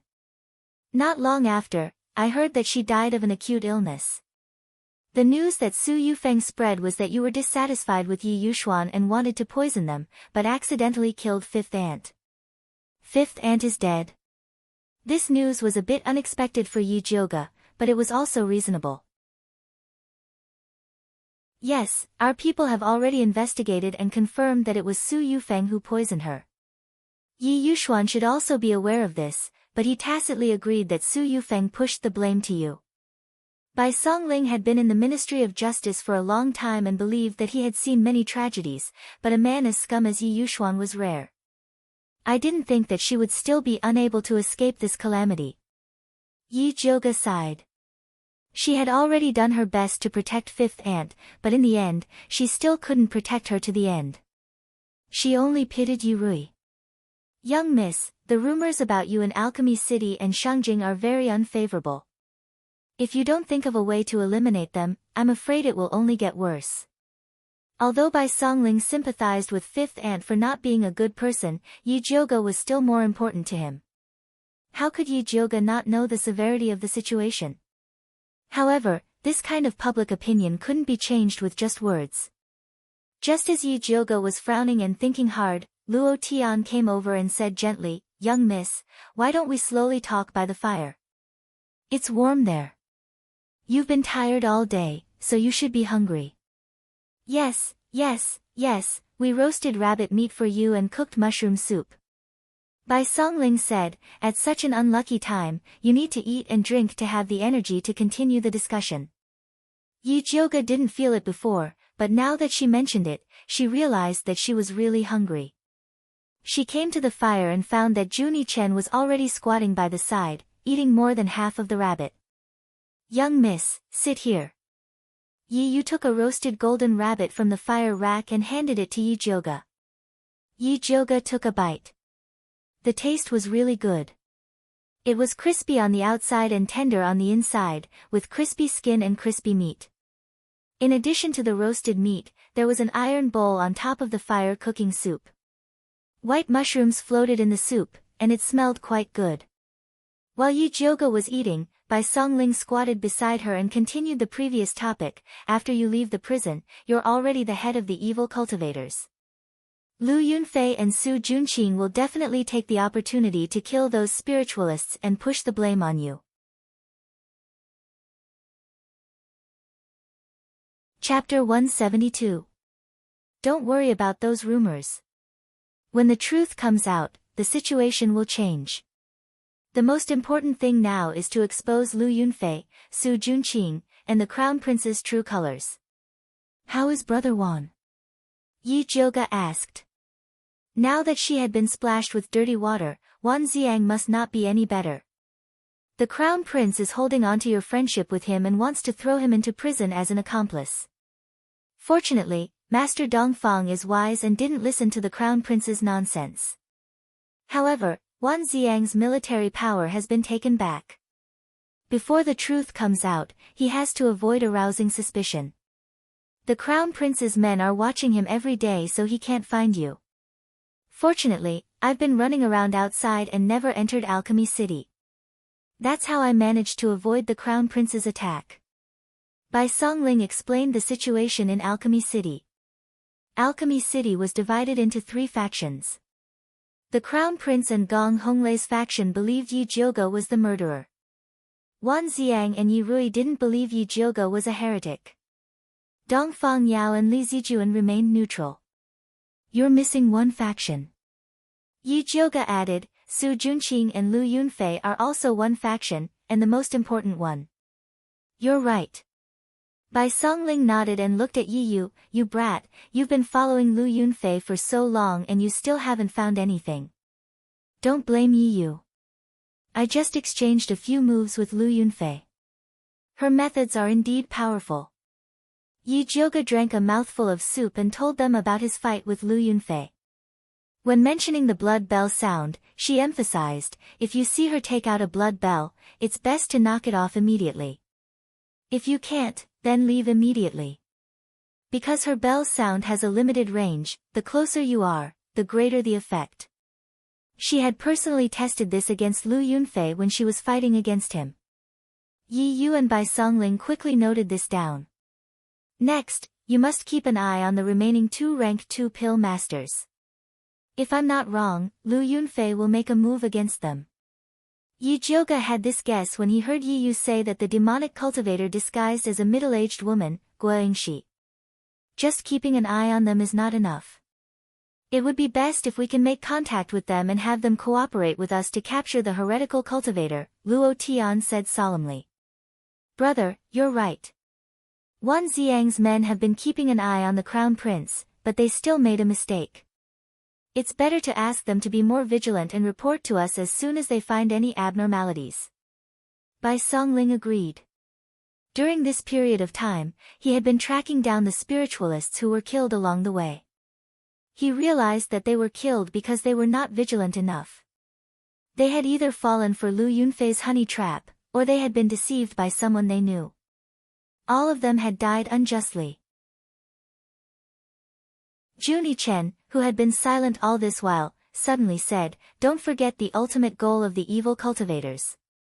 You're saying that they're looking for someone with a similar cultivation base as Forefather Bloodthirsty? Yi Jioge didn't think it was possible. According to the information provided by Junie Chen and the others, Forefather Bloodthirsty was about to break through High Spirit Master and enter Great Spirit Master. Dongfang Yao was the only one in Alchemy City who fulfilled this condition. That old man looked withered, but after staying in Alchemy City for so many years, he wasn't a simple character. He wouldn't be tricked so easily. It's never wrong to be careful. Luo Tian's expression was gloomy. Back in the day, the Blood Cloak tribe was even more powerful, but they were still annihilated by Forefather Bloodthirsty. I'll write a letter to Li Zijuan later and have him give it to Grandmaster Dongfang. Yi Jioge felt that Luo Tian was right. It was always better to be careful. Bai Songling sneaked up to Junie Chen and said, Little mute, I heard you have quite a few parasites on you. Sell one to me. Ever since he heard from Yi Yu that these parasites could fight against Bloodthirsty's poison, he couldn't wait to get his hands on one. Juni Chen expressionlessly stared at Bai Songling with a strong sense of resistance. He hated this talkative fellow. Give him one. Yi Jilga said. She had already decided on all of Juni Chen's parasites, so she had the most say in this matter. Essence blood. Juni Chen unwillingly raised his sleeve to reveal the parasites on his arm. Here. Bai Songling happily squeezed his finger open and handed over a drop of essence blood. Soon, a black dot flew over. After absorbing Bai Songling's essence blood, it quietly lay on his palm like a chicken. It will hatch tomorrow. Juni Chen put down his sleeve. So long. Bai Songling frowned and then asked, what will the parasites look like? Will they be as powerful as Yi Yu's? I don't know. This new batch of parasites will evolve according to their master's characteristics. Juni Chen was a little impatient. I'm so awesome, the parasites I raise won't be too bad. Bai Songling was full of confidence. She then moved to Yi Jilga's side and said, when the time comes, give me a few bottles of spirit beast pills to raise parasites. 500 taels of silver per bottle, thank you. Yi Jilga said bluntly. The elixirs she gave before were all one-time use. Now that they wanted to use spirit beast pills to raise parasites, she couldn't afford it. TSK, 500 taels. Alright, I'll take one first. Although Bai Songling's heart ached, in order to raise a good parasite to save his life, he had to buy it no matter how expensive it was. I don't have any elixirs with me now. Let's talk about it later. Yi Jilga secretly decided to go back and refine spirit beast pills in batches. Alright. Bai Songling nodded. Oh right, Yi Yu, how's your parasite? Yi Jilga turned his head and asked Yi Yu. My black overlord isn't doing too well. Yi Yu carefully took out his parasite from his belt. The once majestic black bug now looked shriveled and shriveled. It curled up in Yi Yu's palm, looking like it was half dead. It must have eaten the wrong poison. It will be fine after resting for a while. Juni Chen glanced at it and knew the problem. Although the poisonous earth dragon parasite could swallow a lot of poisons, some poisons were very harmful to it. For example, the aphrodisiac poison. After swallowing this poison, it would become excited. When it couldn't find a target to vent, it would become like this. After Yi Yu heard this, he felt some heartache. He gently stroked the body of the Black Overlord. He was hit by Lu Yunfei's poisonous emotion palm. If not for the Black Overlord helping him to absorb more than half of the poison, even if he swallowed the clear heart pill, he would still turn into a beast of desire. Poor Overlord Parasite. Yi Jilga deeply sympathized with it.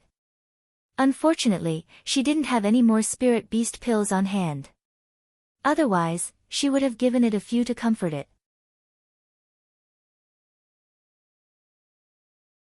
Chapter 173. The night sky was tranquil with the stars hanging high in the sky. Bai Songling yawned and asked Yi Jilga, "It's getting late, should we camp here or go somewhere else?" These rough men could lie down for the night anywhere, but Yi Jilga was still his. He was afraid that she would feel wronged. Yi Jilga thought about it and said, "Let's go back to Alchemy City. Find a way to rent a place for me tomorrow morning. I want to refine some tranquil heart pills and a few bottles of spirit beast pills." These insects needed pills to heal, so it was better for her to refine some as a backup just in case. Sure, His Highness has a secret hideout in Alchemy City. I guarantee that the Crown Prince won't be able to find out. Bai Songling couldn't help but admire Dongfang Kei's foresight. Dongfang Kei had secretly set up several strongholds in Alchemy City before the competition. Now, they finally came in handy. Then let's go. Yi Jilga stood up. Luo Tian extinguished the bonfire.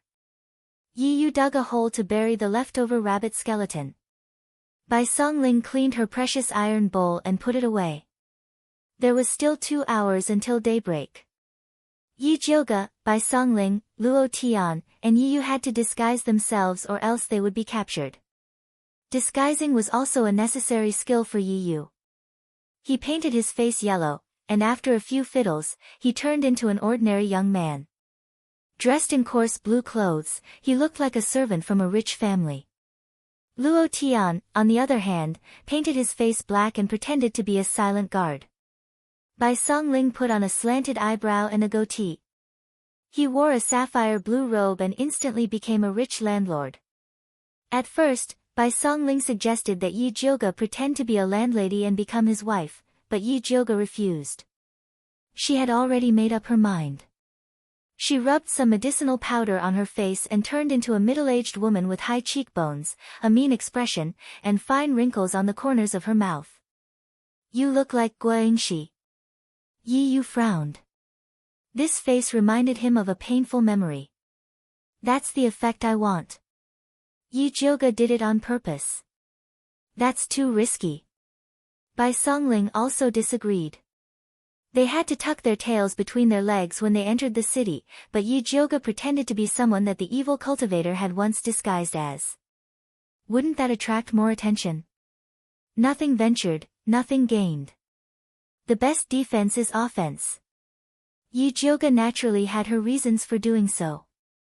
Now that the entire Thunder Country was against him under the influence of the Crown Prince, if she continued to hide like a turtle, she would only lose the initiative. She had to think of a way to take the initiative to attack. He might be able to catch a big fish by pretending to be Guangxi. Well, anyway, it can't be that bad. Bai Songling was also very optimistic. By the time they finished dressing up, the sky was already beginning to brighten. After the city guards opened the gate, they didn't interrogate Yi Jioge's group and directly let them into the city. The stronghold that Bai Songling mentioned was at number 17 East Main Street, next to the herb shop. At this time, it was still early. There were few people on the street and only a few shops were open. The group entered the house without a hitch. It was a courtyard with 3 entrances. Although the layout was simple, it had everything that one needed. Bai Songling was about to arrange for them to rest when he suddenly thought of something and said, "My insect seems to be hatching." As he said that, he raised his arm and saw that the black dot on his hand had become much bigger. Then, it moved and finally stretched out, revealing its true face. However, everyone looked at it with a strange expression. Yi Yu's black overlord was ferocious and mighty, good at hiding and devouring. Luo Tian's little red was extremely fast and good at sneak attacks. Bai Songling's white insect didn't have eyes or wings. It only had an extremely big mouth and looked very ugly. Things are like people. Juni Chen nodded and said, "You talk too much, that's why you raised such a big mouth insect." Impossible. Bai Songling couldn't believe that such a handsome young talent like him would raise such an ugly insect. He couldn't accept it. Face the reality. Yi Jioge also laughed mercilessly at the side. Bai Songling stared at the big-mouth insect and felt an indescribable suffocation in his heart. He could only comfort himself, forget it, forget it. The bigger the mouth, the more it eats. In the future, it will definitely be more powerful than you guys. And, I really appreciate your attitude of deceiving yourself. Yi Yu said very seriously. Get lost. Bai Songling glared at Yi Yu, then licked his big face and went to Yi Jioge's side and said, "Later, help me refine a few bottles of spirit beast pills. I don't believe that my big mouth will always be so ugly." He had already made up his mind to cultivate his big mouth into the world's #1 insect. As long as you can afford it, you can have as much as you want. Yi Jioge said very generously. Me too. Juni Chen's small face was stiff, as if saying, "Don't forget me." Do you have money? Yi Jioge mercilessly attacked him. Juni Chen stared at him and said, "I'm doing things for you. Let's talk about it after it's done." Yi Jioge waved his hand and said to Luo Tian and Bai Songling, "I'll go out to buy some herbs, and then go into closed-door cultivation to refine pills."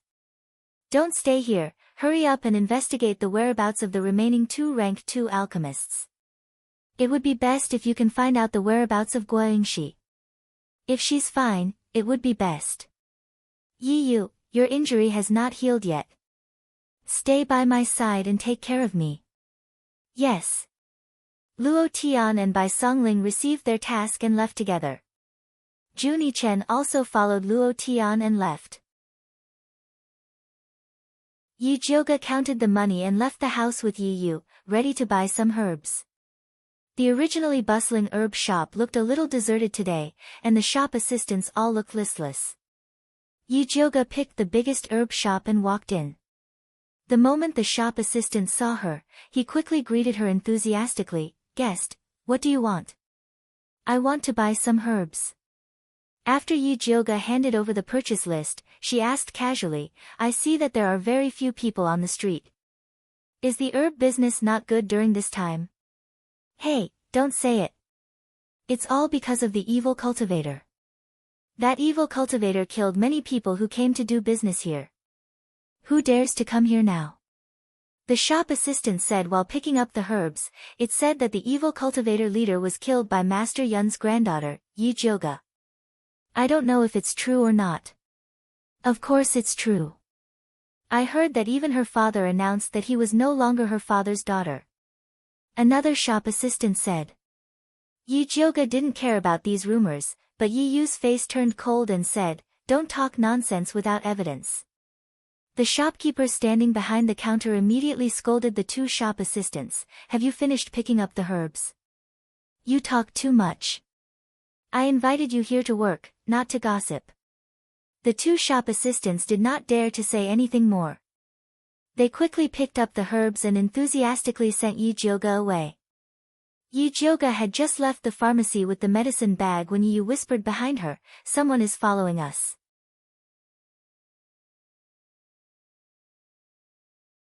Chapter 174. Who's following us? What's their cultivation level? Yi Jioga lowered his voice and asked. Should be an advanced spiritualist. They're very cautious. Yi Yu answered. If it wasn't for his natural sensitivity towards tracking, he probably wouldn't have noticed. Let's find a chance to take him down. Yi Jioga said as she looked around. They were currently on the busiest street in the herb store. Although the evil cultivator's killing caused business to drop, there were still more people than other streets. In particular, there was a free market in front of them that sold spiritual herbs picked by the city's residents. There were quite a lot of good stuff.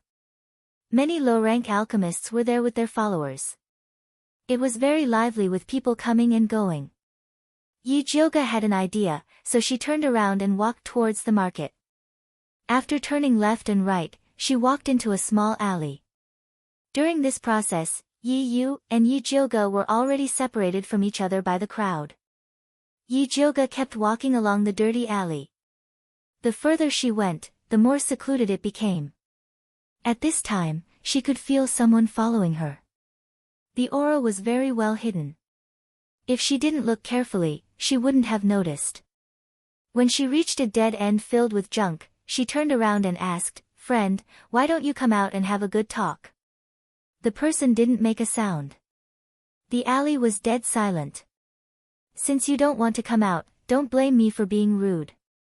Yi Jioga raised her finger and a purple lightning shot towards the pile of wood in the corner of the alley. A black figure sprang out from the pile of wood and ran out of the alley. Yi Yu was already prepared. He came out from the shadow and raised his hand to shoot 2 gray spiritual lights to force the black figure back. The black figure landed in front of Yi Jioga and revealed his face. It was a young man with a very unique appearance. It's you. Yi Jioga looked at the person's braided hair and black and red robe. He remembered that the person was a rank 2 alchemist. He was a prince from a remote country in the west.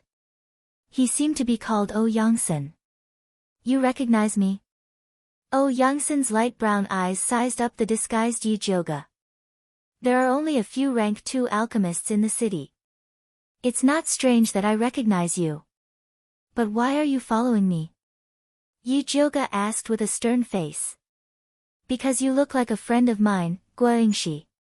Do you recognize her? Oh Yangsen's attitude was calm but his tone was full of probing. I don't. Does she look like me? If there's a chance, we can get to know each other. Yi Jioge was expressionless. There's no chance.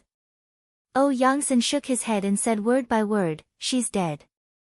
She was killed by an evil cultivator. Yi Jioge couldn't help but raise his eyebrows in surprise. Guangxi was really dead. However, a second-rank alchemist was killed by a heretical cultivator in Alchemy City. This matter shouldn't be kept a secret, so how did Oh Yangsen find out? Oh Yangsen seemed to have noticed the doubt in Yi Jioge's heart. He explained in a low voice, Guangxi is my senior sister. We came to Alchemy City together to participate in the competition. Senior sister Guo was killed by an evil cultivator 3 days ago. Before she died, she used a secret method to pass the news to me. I've been looking for her body, but I haven't found it yet. After Oh Yangsen finished speaking, he sized up Yi Jioge with a scrutinizing gaze. I didn't kill your senior sister. Yi Jioge calmly said, there is a person among the evil cultivators who is very good at disguising. He disguised himself as Guangxi and severely injured one of my subordinates. I disguised myself as Guangxi to lure that evil cultivator out. Yi Jioge did not say much about Yi Yu. This Oh Yangsen's appearance was too much of a coincidence. It was still unclear whether he was a friend or foe. Oh Yangsen seemed to believe Yi Jioge's words. After a moment of silence, he asked again, since you're investigating the evil cultivator, do you know the whereabouts of Yi Jioge? Do you also think that Yi Jioge is the leader of evil cultivators? Yi Jioge asked. Oh Yangsen was silent for a moment before saying, if she's the head of the evil cultivators, she won't be able to escape Grandmaster Dongfang's eyes. Oh Yangsen was also very sensitive to the aura of evil cultivators. That's right, Yi Jioge is only a scapegoat. The real evil cultivators are from the bloodthirsty sect. They are still running rampant in Alchemy City. If we don't catch them soon, more spirit cultivators will be harmed in the future. To be honest, you were too rash this time. If I was the evil cultivator disguised as Guangxi, you would already be dead. Yi Jioge disagreed with Oh Yangsen. I have my own way of identifying evil cultivators. In fact, I've already seen the evil cultivator who disguised himself as senior sister. Oh Yangsen's words were shocking. If he was sure that Yi Jioge wasn't a heretical cultivator, he wouldn't have dared to follow him. Yi Jioge's eyes lit up and immediately asked, where is that evil cultivator? In a tavern on the Western Street. I often went there to drink during that period of time.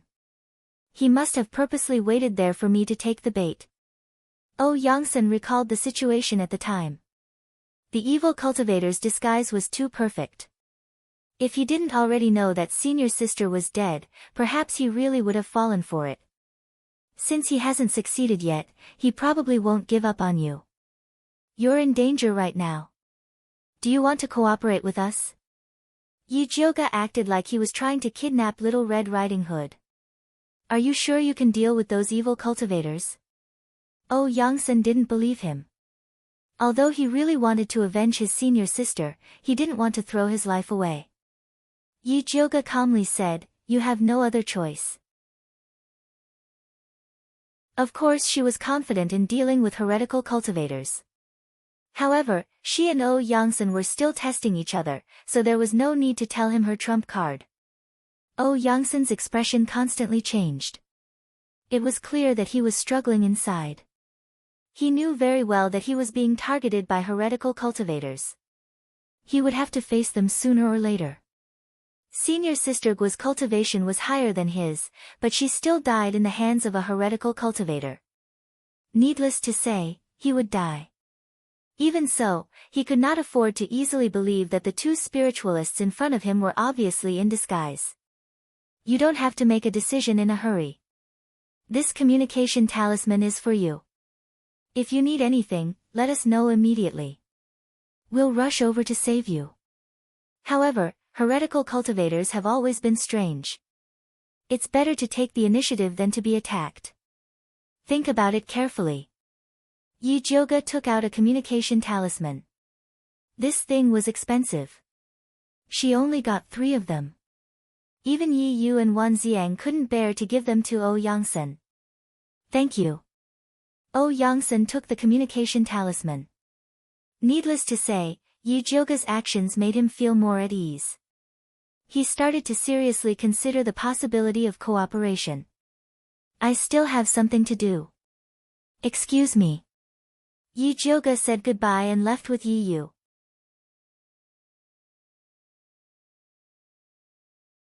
Chapter 175. Eldest Miss, that guy is still watching us from behind. Yi Yu whispered. There's no rush. He's definitely more anxious than us. Yi Jioge said indifferently. If she acted like she wanted Yangsen no matter what, she was afraid that he would still act arrogant. She had to act like she didn't care about anything. Only then would he seriously consider the cooperation. How about I go watch him? Yi Yu was a little worried.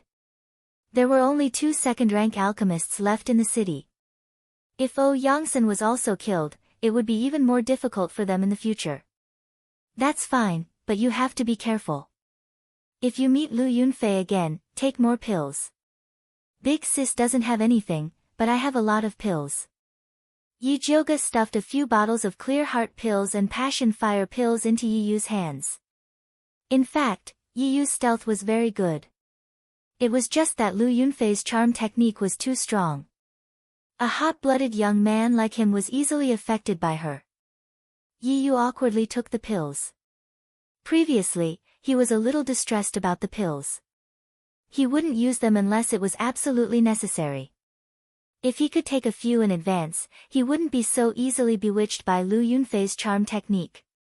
After Yi Jioge and Yi Yu separated, they took a few more turns and changed their clothes again before returning to the stronghold. They found that Luo Tian and Juni Chen were already back. Eldest Miss, were you being followed? Luo Tian saw Yi Jioge change into a yellow dress and dressed like a naive young girl. He guessed that something must have happened. Yes, I was followed on the way. How about you guys? How's the mission? Yi Jioge asked. We went to the alchemy tower and only saw that martial artist, Xiong Yunhu. We didn't see that Yangsen. I heard that he went out for a drink. We also found news about Guoyingxi. I heard that after the competition, she left the alchemy tower to pick herbs in the mountains. She came back a while ago and went out again. Based on the time she came back, it should be to set up a trap for Yi Yu. Luo Tian explained his investigation in detail. That Xiong Yunhu looks like a bear, but he's very afraid of death. He cried and screamed for the people of Alchemy City to protect him. He even insisted on staying in Dongfang Yao's private residence. If they didn't let him, he would roll around shamelessly, sneered Juni Chen. There's such a thing. Yi Jioge's impression of Xiong Yunhu was that he looked mighty and extraordinary. He didn't look like a coward. That's true. He even wanted to cause trouble with Yangsen, but Yangsen ignored him. Luo Tian nodded and said, I heard that Yangsen has been very depressed recently, and often goes to the tavern to drink.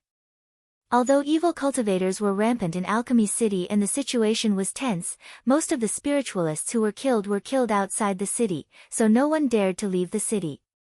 I see. By the way, where is Bai Songling? Isn't she with you? Yi Jioge asked again. She planned to tell Bai Songling about Yangsen after she returned, lest she had to repeat it twice. He followed us to the medicine refinement tower for a spin, then said that he was going to look for Wan Xiang. Although Luo Tian hadn't seen Wan Xiang before, he had heard of him from his young mistress. It was said that Wan Xiang was more reliable than the blabbermouth Bai Songling. His cultivation was profound, and he was a strict person. Just as Luo Tian finished speaking, Bai Songling pushed open the door and walked in. Behind him was a dignified old man with white hair on his temples. Luo Tian and Juni Chen looked at the unfamiliar old man with vigilance. Yijioga also looked at the old man in confusion and asked, "Big brother Bai, who is this uncle?" She had seen all of Bai Songling's people in Alchemy City, but this imposing old man wasn't among them. "Ha, even the eldest miss didn't recognize you. Wan Ziang, your disguise technique has improved." Bai Songling laughed and patted the old man's shoulder.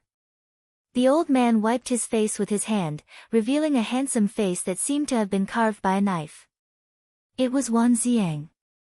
"Big brother Wan, why are you here?" Yijioga was pleasantly surprised. She thought that Wan Ziang was being watched too closely by the crown prince and couldn't come out. "I found a body double."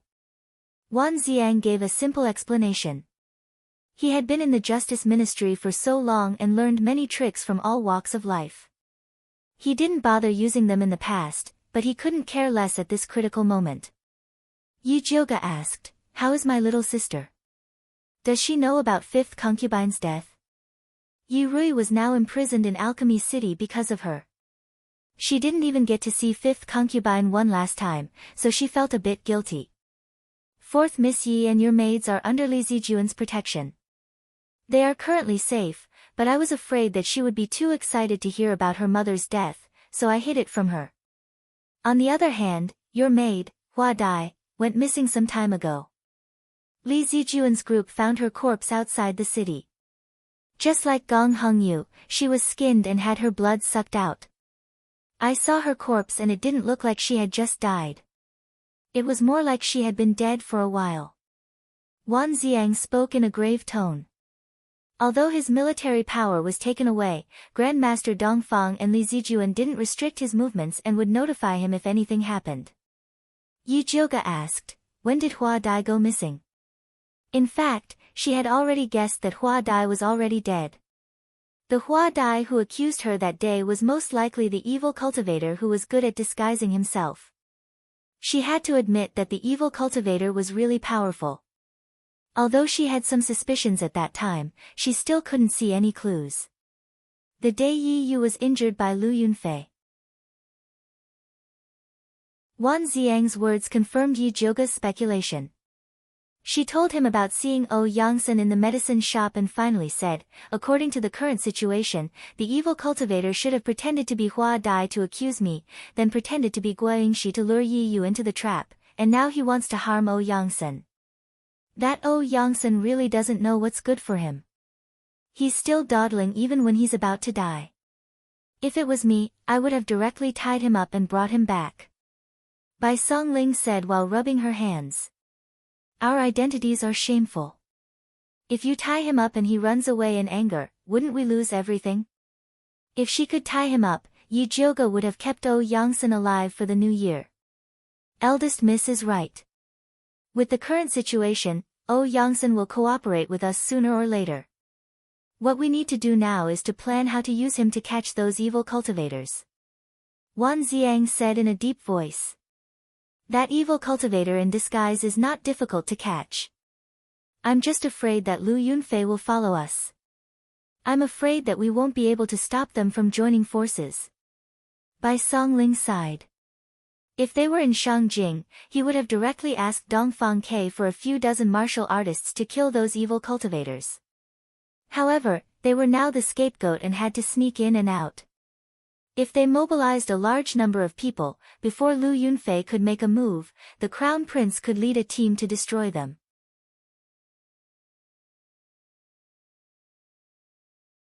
Chapter 176.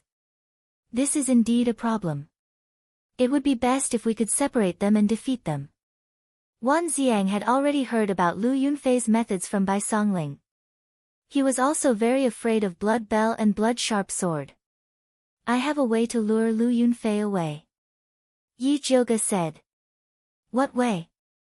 Bai Songling turned his head to look at her and said, we only have a few people. If we need a lot of people to lure Lu Yunfei away, we won't be able to catch that evil cultivator. Don't worry, we don't need our people to lure her away. Yijioga took out a tightly bound purple scorpion from the bag he carried with him. It was also wrapped in thick yellow mud into a ball.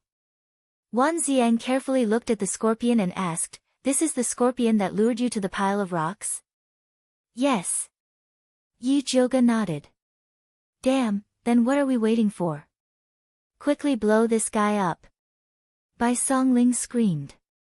If it wasn't for this stupid thing, Yi Jioga wouldn't have been hit by the black pot. The huge purple scorpion heard Bai Songling's words and squeaked in fear. I didn't expect this big scorpion to have some intelligence. Bai Songling looked at the big scorpion in surprise. Ever since he raised the big mouth Gu, he became more interested in spirit beasts and demonic beasts. Idiot, you can't even recognize the mutated beast treasure-seeking scorpion. Zhu Nichen said expressionlessly. What? Bai Songling couldn't care less about quarreling with Zhu Nichen. He stared at Yi Jioga and asked, this is a mutated beast? Treasure-seeking scorpion, it sounded very awesome. That's right, this is Lu Yunfei's treasure. As long as we use this thing as bait, Lu Yunfei will definitely fall for it. Yi Jioga shook the treasure-seeking scorpion in his hand. She already had the fat black mouse, so she didn't care about this treasure-seeking scorpion. Such a good treasure, it's better to keep it for myself. Bai Songling coveted it. Wan Ziang glared at him and asked Yi Jioga, what do you plan to do? I believe that Li Zijuan will be very interested in this treasure-seeking scorpion. Yi Jioga handed the treasure-seeking scorpion to Wan Ziang and said, as for how to do it, Big Brother Wan should know better than me. The yellow mud on the scorpion's body is mixed with an aura-concealing medicinal liquid. If you want to lure Lu Yunfei over, you just have to break the mud. I understand. Wan Ziang took the treasure-seeking scorpion. Although Dongfang Yao was the most powerful person in the city, the second most powerful person wasn't Dongfang Jianming. It was Dongfang Yao's prime disciple, Li Zijuan. Li Zijuan was a very cautious person. With Alchemy City in such a chaotic state and Dongfang Yao standing aside, he didn't dare to act recklessly. Everything he did was for the sake of safety, so he focused all of his efforts on stabilizing the city. Although they wouldn't make any mistakes this way, it wouldn't be of much use in capturing evil cultivators. However, Li Zijuan hated heretic cultivators very much. If he knew that this treasure-seeking scorpion belonged to a heretic cultivator, he would definitely be willing to help Lu Yunfei. After all, a mutated beast like the treasure-seeking scorpion was also a treasure to a spirit alchemist. Whether it was used to find special spirit herbs or to kill it for alchemy, it would be great.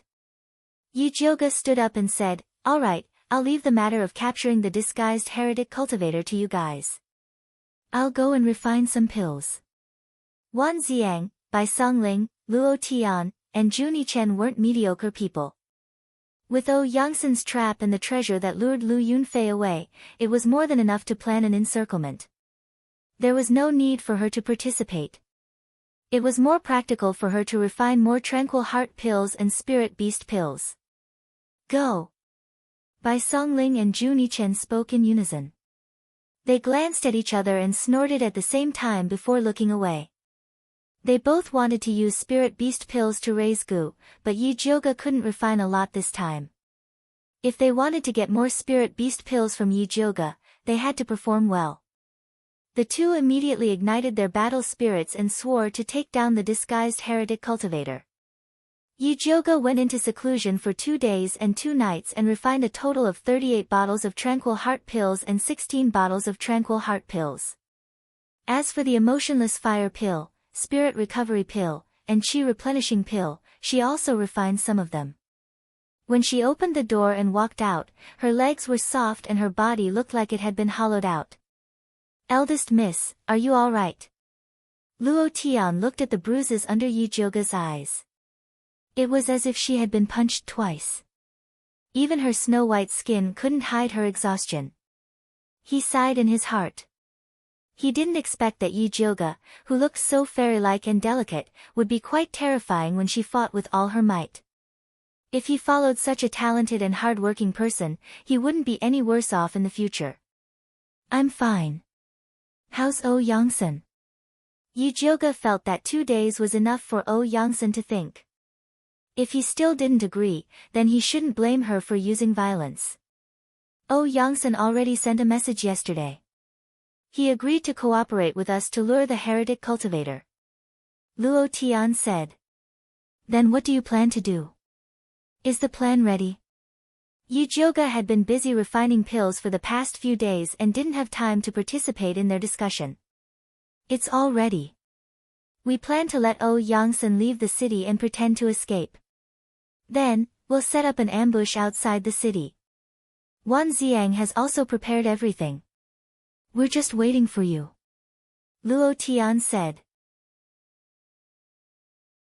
Although Yi Jioge wasn't present when the plan was made, she was the most important spiritual leader of this small group. Without her, Bai Songling and Juni Chen would be able to turn the sky upside down. What about Yi Yu? He's with Ou Yangsen. Did he meet Lu Yunfei? Yi Jioge asked again. No. Recently, the city has been very strict. All the patrolling spiritualists are equipped with evil energy testing tools. She doesn't dare to act rashly. Luo Tian shook his head. Give this bottle of pills to Ou Yangsen. We'll move tomorrow. Yi Jioge took out a bottle of clear heart pills. Although Ou Yangsen didn't lack pills as a spirit alchemist, they wouldn't be as powerful as the ones she refined. Eldest miss, how many bottles of spirit beast pills have you refined? Luo Tian embarrassedly asked. Not many. Yi Jioge didn't want Juni Chen and Bai Songling to know about her stock. She didn't want them to chase after her like a debt collector. Oh. Luo Tian couldn't hide the disappointment on her face. His lil red was about to advance. If it could eat some spirit beast pills, it would be less painful. I'll give one bottle to each of you. Yi Jioge took out 4 bottles and gave them to Luo Tian. Help me distribute them to them. Don't forget to record it down. 1 bottle costs 100 silver coins. Yi Jioge wasn't a nouveau riche. During this time, she had spent a lot of money on alchemy. She couldn't act like she used to. 100 silver coins per bottle was already the cost price. After all, she used the best ingredients. If she sold them to others, she would definitely double the price.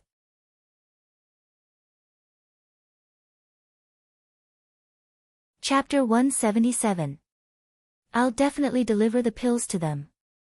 Young miss, you've worked hard. Have a good rest. Luo Tian said excitedly. I'm going to sleep. Don't disturb me unless the sky falls down. Yi Jioge's legs were weak and her body was weak.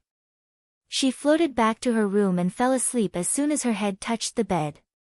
It was already noon the next day when she woke up. She was so hungry that she had to get up to look for food. Fortunately, Luo Tian was a careful person. He had been cooking congee in the kitchen and immediately brought it up when she woke up. He didn't forget to add 2 spicy and sour side dishes. Yi Jioge didn't care about being reserved and gulped down 2 bowls of congee. Only then did she have the strength to speak. Where are the others? Bai Songling and the young master have left the city to make arrangements. Yi Yu is still with Ou Yangsen. They'll leave the city tonight when the gates are about to close. Luo Tian put away the bowls and chopsticks. Bai Songling originally wanted to stay with Yi Jioge, but after Juni Chen's provocation, she left with him. The two had already agreed to compete to see who would fall into the trap first. Then let's go now. Yi Jioge stood up. Setting up a trap was an important task. She couldn't leave it to Juni Chen and Bai Songling, these 2 unreliable enemies. After Yi Jioge and Luo Tian left the city, Luo Tian released Lil Red.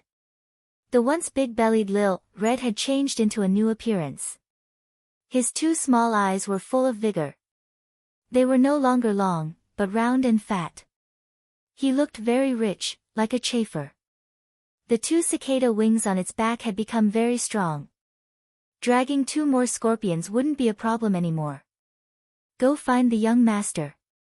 Luo Tian ordered Lil Red. It immediately flapped its wings and flew forward.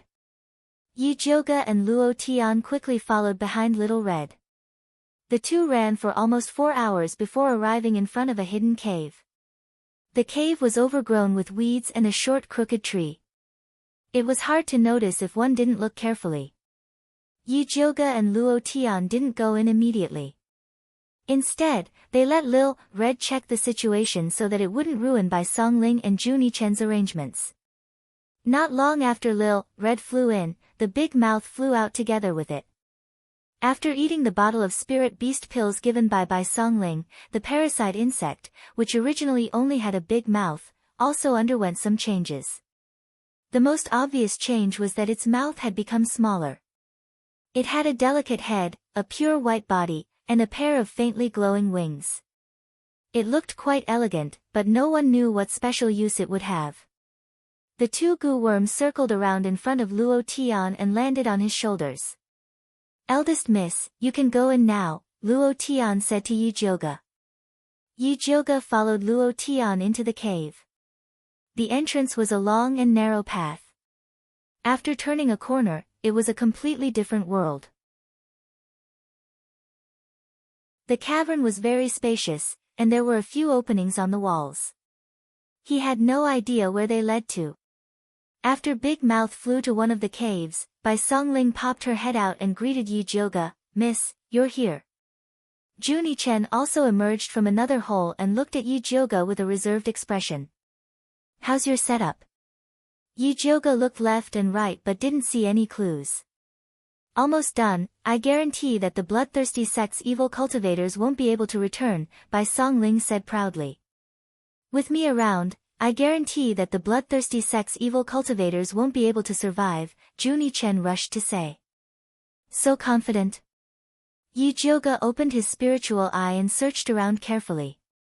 He immediately felt a little numb. He saw that the bottom of the ordinary gray wall was actually filled with black dots. Needless to say, it must be Juni Chen's masterpiece. After this guy recovered his strength, not only could he control goo, he could also summon poisonous insects and snakes. Other than these densely packed poisonous insects and snakes, Bai Songling also set up many traps. If the evil cultivators really chased them here, they would definitely see ghosts immediately. "Eldest miss, it's clean here. Come up and guard with me." Bai Songling waved to Yi Jioge. "No need, I'll wait outside to ambush." As a reserved lady, Yi Jioge really didn't want these long creatures to stay in the same space. "All right then." Bai Songling was a little disappointed that no one appreciated her magnificent feat. Juni Chen didn't have any objections. After all, with Luo Tian accompanying her outside, it was no different from him accompanying her alone. Yi Jioge and Luo Tian left the cave. After restoring the weeds and trees in front of them, they each found a place to squat down. Night fell quickly. The gloomy night sky and the mountain wind whistled, bringing with it a damp and cold atmosphere. Yi Jioge squatted down on a big banyan tree branch and looked into the distance. Yi Yu followed Bai Songling to scout this cave, so there shouldn't be any mistakes. However, as long as they didn't come, her heart couldn't be at ease. Not long after, a group of figures appeared at the pitch-black foot of the mountain. They were running up the mountain quickly. Yi Jioge immediately became alert. She knew that the show was coming. This time, Yangsen had made a detailed plan to sneak away. He secretly used his refined high-grade pills and a large sum of money to hire 4 intermediate spiritualists to escort him away. These spiritualists were outsiders and had stayed in Alchemy City for a long time. Under the temptation of Yangsen's money, they agreed without hesitation. Yi Yu changed his appearance and disguised himself as a wind spiritualist called Feng Qingyang. He was also among the group that escorted Yangsen. Seeing that they were not far from the cave, he pretended to be tired and asked, "Alchemist Yangsen, it's getting late. Why don't we find a place to rest?" A spiritualist called Xia Chenfeng said in a deep voice, "We're still very close to Alchemy City. Maybe we're still in the hunting range of evil cultivators. For safety's sake, let's hurry for a while." The other 2 spiritualists agreed with Xia Chenfeng's opinion. Although they were very tired, they didn't dare to rest when they thought about evil cultivators. Evil cultivators are scary, but the forest at night is also very dangerous. We've been running for a few hours and are very tired. If we encounter a powerful beast, I'm afraid we won't be able to handle it. Yi Yu said reasonably. After hearing his words, the spiritualists were a little shaken and looked at their employer, Yangsen. Yangsen pretended to hesitate for a moment before he said to Yi Yu, Feng Qingyang, you're a wind spiritualist, so you're the fastest. Why don't you scout ahead and see if there's a suitable place to rest? Yes. Yi Yu nodded and ran up the mountain like the wind. Once he was out of the sight of Yangsen and the other spiritualists, he quickly ran to the vicinity of the cave. Yi Yu, over here.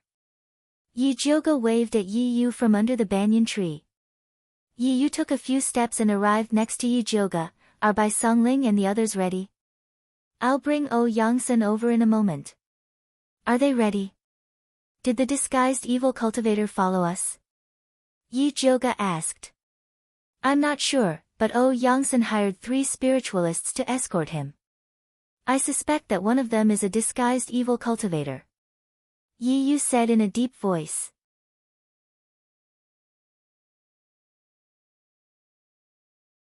Chapter 178. Who are the spiritualists that Yangsen invited? Do you have a target in mind? Yi Jioga asked. If they could confirm the identity of the disguised evil cultivator, they would have more confidence in taking action. Yangsen invited 3 spiritualists. One is called Hu Lin, an intermediate water spiritualist. He talks a lot and is a fence-sitter. One is called Jiang Xingjie, an intermediate wood spiritualist. He looks simple and honest and doesn't talk much. The last one is called Xia Qinfeng, an advanced earth spiritualist. He always wanted to change routes. I think he sensed something. I suspect that Xia Qinfeng is the culprit, but I don't have any solid evidence yet. Yi Yu had been following Yangsen for a while and had investigated these spiritualists. Although there was no problem with the identity of these spiritualists, his intuition told him that the disguised evil cultivator was among them. We'll know after we capture them. Yi Jioga said. As long as she had time to observe carefully, she was confident that she could find the culprit. Okay, I'll lure them over now. Yi Yu jumped down the tree and quickly returned to Yangsen's side. How is it? Did you find the place? Yangsen pretended to be tired. In fact, he was very tired. Spirit alchemists were very respected in Kanglin continent. Both the righteous and evil paths would treat them with respect. He was usually obsessed with alchemy and rarely went out. During this period of time, he was scared. After rushing for such a long time, he was exhausted. I found a hidden cave ahead. It's very suitable for lodging. Yi Yu said calmly. Yangsen didn't wait for the other spiritualists to speak and directly said, then let's go take a look. Yi Yu brought Yangsen and the others to the cave. Just as they were about to enter, Xia Qinfeng stopped and doubtfully said, Brother Feng, have you checked this cave? I just went in and took a look. I didn't find anything unusual. Yi Yu shook his head and said, even if there is a demonic beast inside, can't we 5 spiritualists take it down? Brother Feng is right. If we can't even take down a demonic beast, we can forget about passing through the forest. Yangsen showed a very dissatisfied look.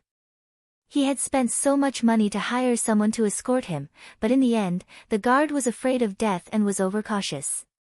No matter which employer it was, they would not be satisfied.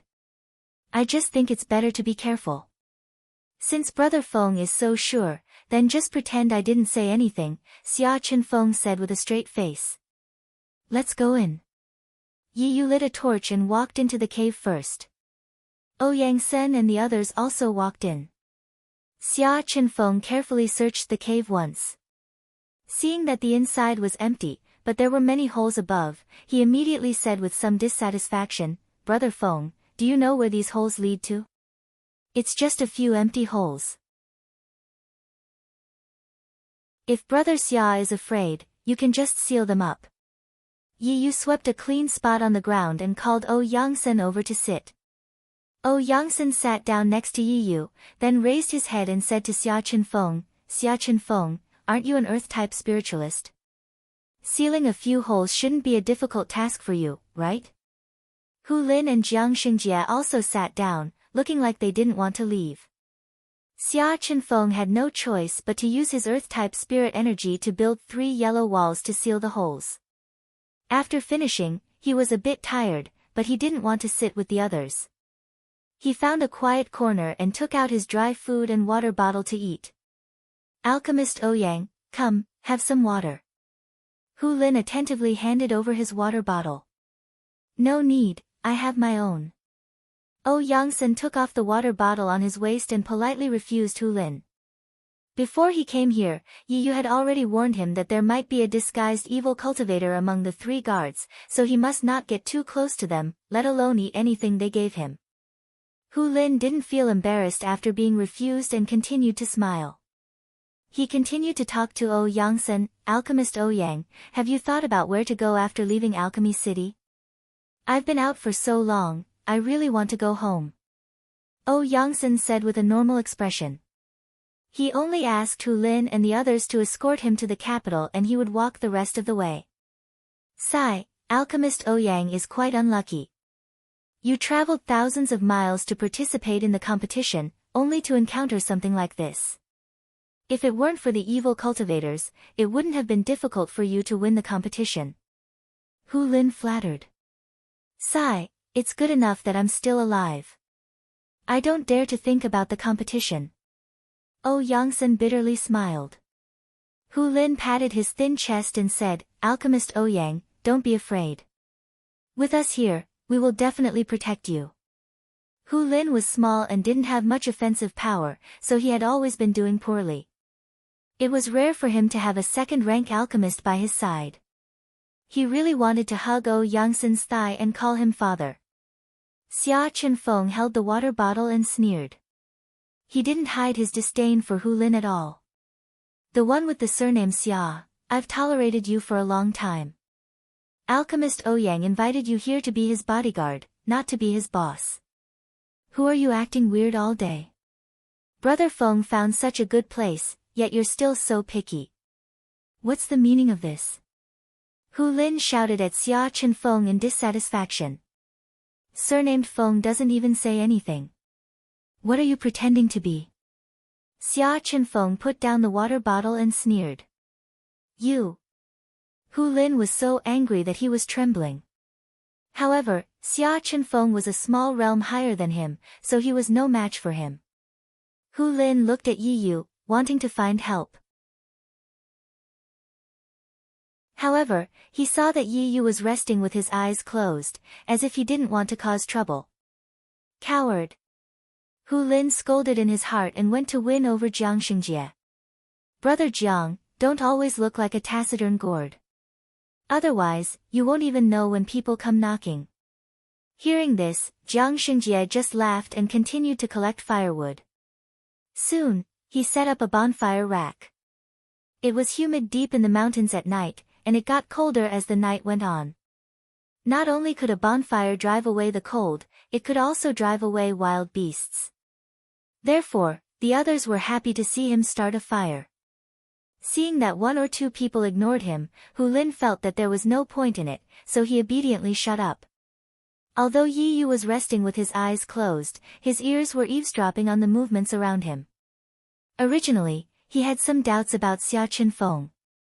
However, with Hu Lin trying to sow discord, he couldn't make up his mind. At this time, Jiang Xingjie's bonfire was already built. He took out a flint from his bag and knocked out a string of sparks, successfully igniting the bonfire. The moment the warm bonfire was lit, a strange pungent smell and smoke filled the air. Yi Yu suddenly opened his eyes, but found that his body was weak and he couldn't move.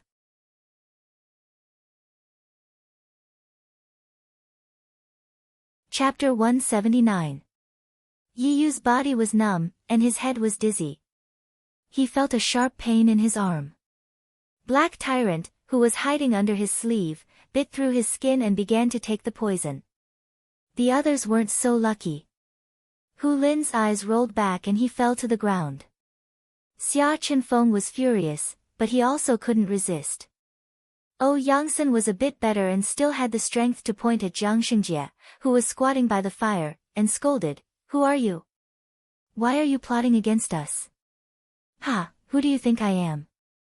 Jiang Xingjie's honest face twisted under the light of the fire. "You are a heretic, and I have no grudge against you. Why are you following me?" Oh Yongsan shouted in horror. "You can only blame yourself for coming to Alchemy City. In your next life, reincarnate as an ordinary person." Jiang Xingjie grinned. A green wooden saber appeared in his hand and slashed at Oh Yongsan. Yi Yu's spirit force recovered. He pulled Oh Yongsan to the side and dodged Jiang Xingjie's attack.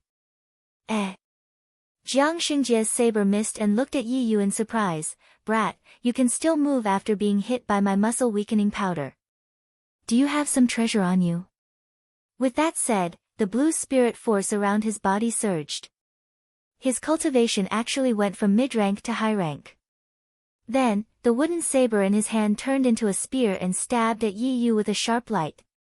Although Black Tyrant had cured most of the poison in Yi Yu's body, he still couldn't move freely.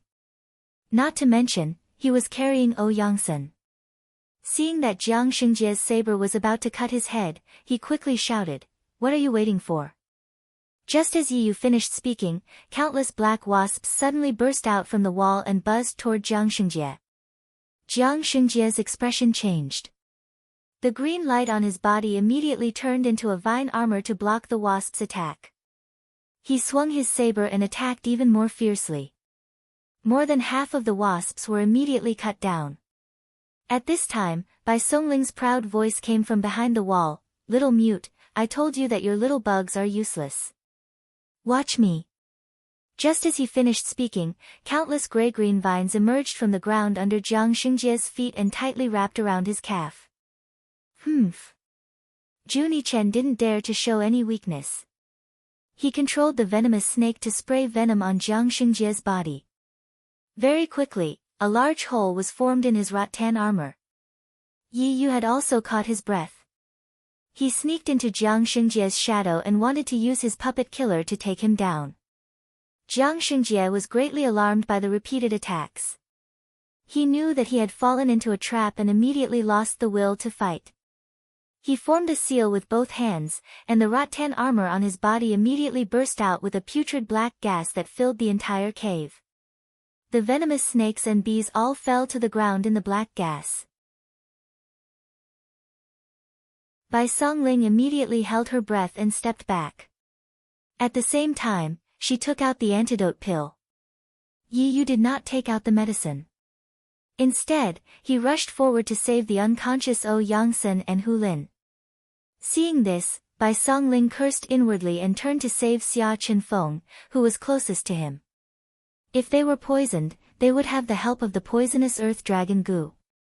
If these three people were poisoned, they would die immediately. At this time, Bai Songling's big mouth Gu flapped its wings and flew out. Her small mouth suddenly widened several times, and in one breath, she inhaled the poisonous smoke into her stomach. Seeing this, Jiang Xingjie was even more alarmed. He sped up and flew towards the cave entrance. He passed through the narrow passage, and was about to escape. Suddenly, a purple lightning snake lashed out from the cave entrance. The lightning snake's aura was wild and fierce. It was the power of a high-grade spirit weapon. Jiang Xingjie had nowhere to hide in the narrow passage. He could only gather all the spirit energy and evil energy in his arm to take this attack. Boom! The purple lightning snake landed on Jiang Xingjie's arm, and several green and black evil energy splattered out. Jiang Xingjie felt like he was hit by a running bull demon. His arm was in so much pain that it felt like it was about to break. His internal organs were also seriously injured. He opened his mouth and vomited blood. His body could not help but fly back into the cave. Yi Yu and Bai Songling had already saved Oh Yongsan and the other two and placed them in the empty passage. They immediately freed up their hands to deal with Jiang Xingjie. Under the attacks of the few people, Jiang Xingjie was finally beaten to the ground. "Stinking brat, I want to see just how amazing your disguise is." Bai Songling roughly reached out to pull Jiang Xingjie's face in an attempt to find any traces of his disguise. Unfortunately, even after pulling Jiang Xingjie's face until it turned red, he could not find any flaws. 3 heroes, please let me go. I shouldn't have been possessed and tried to steal Pill Master Ouyang's pills and silver. Jiang Xingjie cried and begged for mercy. Is that so? I thought you wanted to skin him, pull out his bones, and dig out his spirit root to show respect to your ancestor. Yi Jiuge sneered and walked in front of Jiang Xingjie. I don't know what you're talking about. I just wanted to knock you out and steal some things. Jiang Xingjie returned to his previous honest appearance. Alright, stop pretending.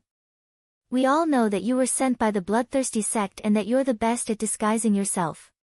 How many people did you bring, who were your accomplices, and why did the bloodthirsty sect's ancestors send you all to Alchemy City? If you tell us the truth, I'll give you a quick death. Bai Songling viciously said. I really don't know any bloodthirsty sect's ancestor. I'm just an ordinary wood spiritualist. I don't know any heretical cultivators. Jiang Xingjie cried like a coward. If it wasn't for the evil energy he released to save his life, they would have truly thought that they caught the wrong person. Stinking brat, you're still so stubborn even in the face of death.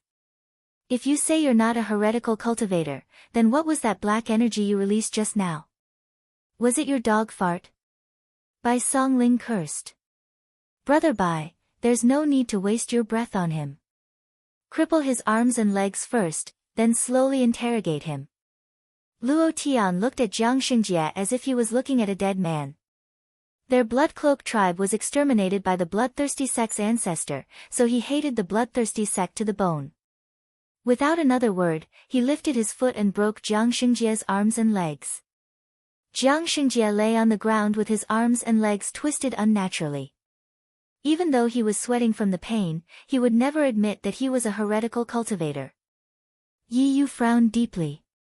He originally thought that he would be able to clear Yi Jiuge's name after catching him, but he didn't expect to run into such a stubborn person. Why don't we hand him over to Li Zijuan? They have an artifact that can detect evil energy, so they might have a way to deal with him. Bai Songling had no other choice. It's useless. Jiang Xingjie has always been staying in an inn not far from the alchemy tower. The training soldiers have also checked there several times, but they didn't find out that he's a heretical cultivator. Yi Yu didn't find anything strange about Jiang Xingjie along the way, so he didn't believe that Li Zijuan could find anything.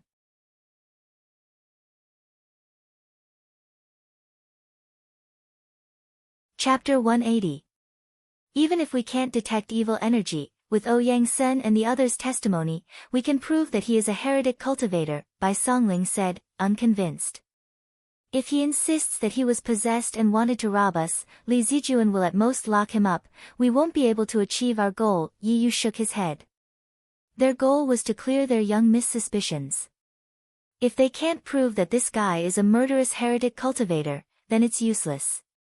This won't work, that won't work, then what should we do? Bai Songling said dejectedly. Yi Yu couldn't help but look at Yi Jiuge. Yi Jiuge didn't say anything. She had already opened her spiritual eye, secretly observing Jiang Xingjie's body. On the surface, Jiang Xingjie looked like a normal spirit practitioner, without any evil energy on him.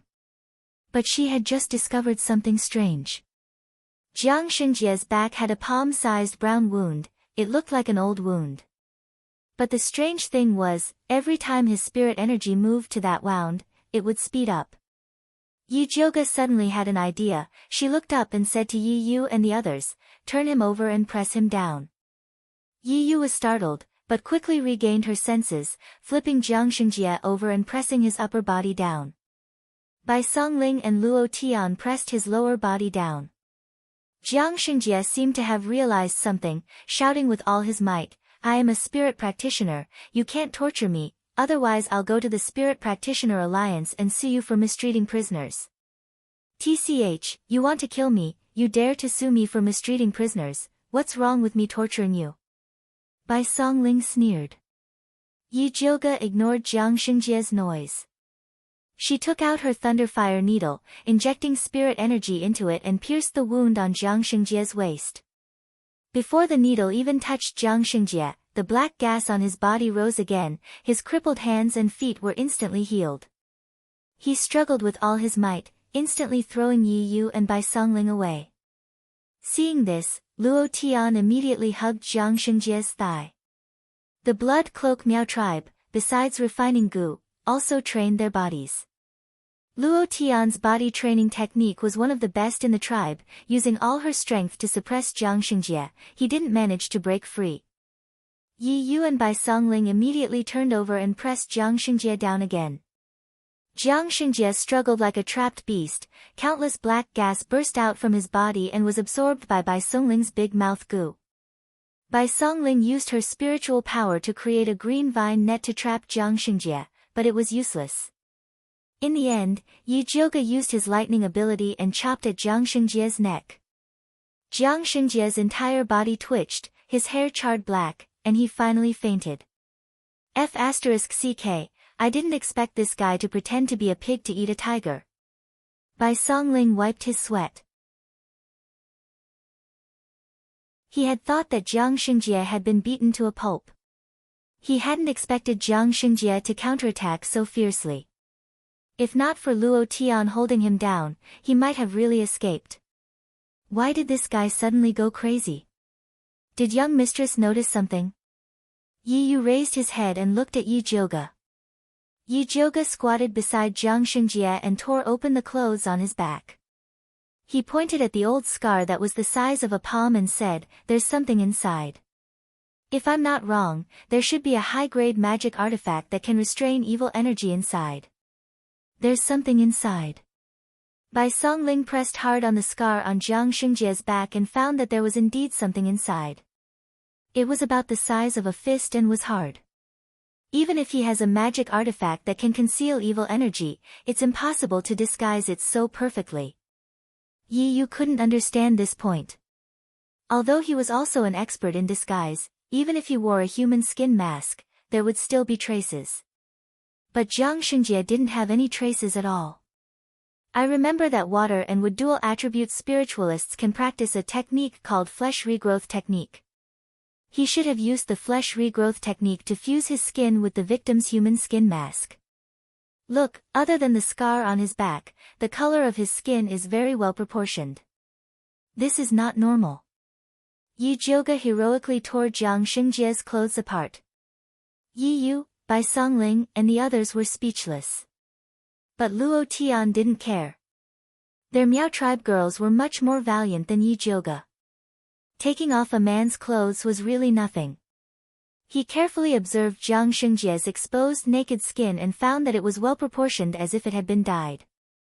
Although spiritualists weren't afraid of heat or cold, the exposed skin outside the clothes was always a little different from other parts of the body.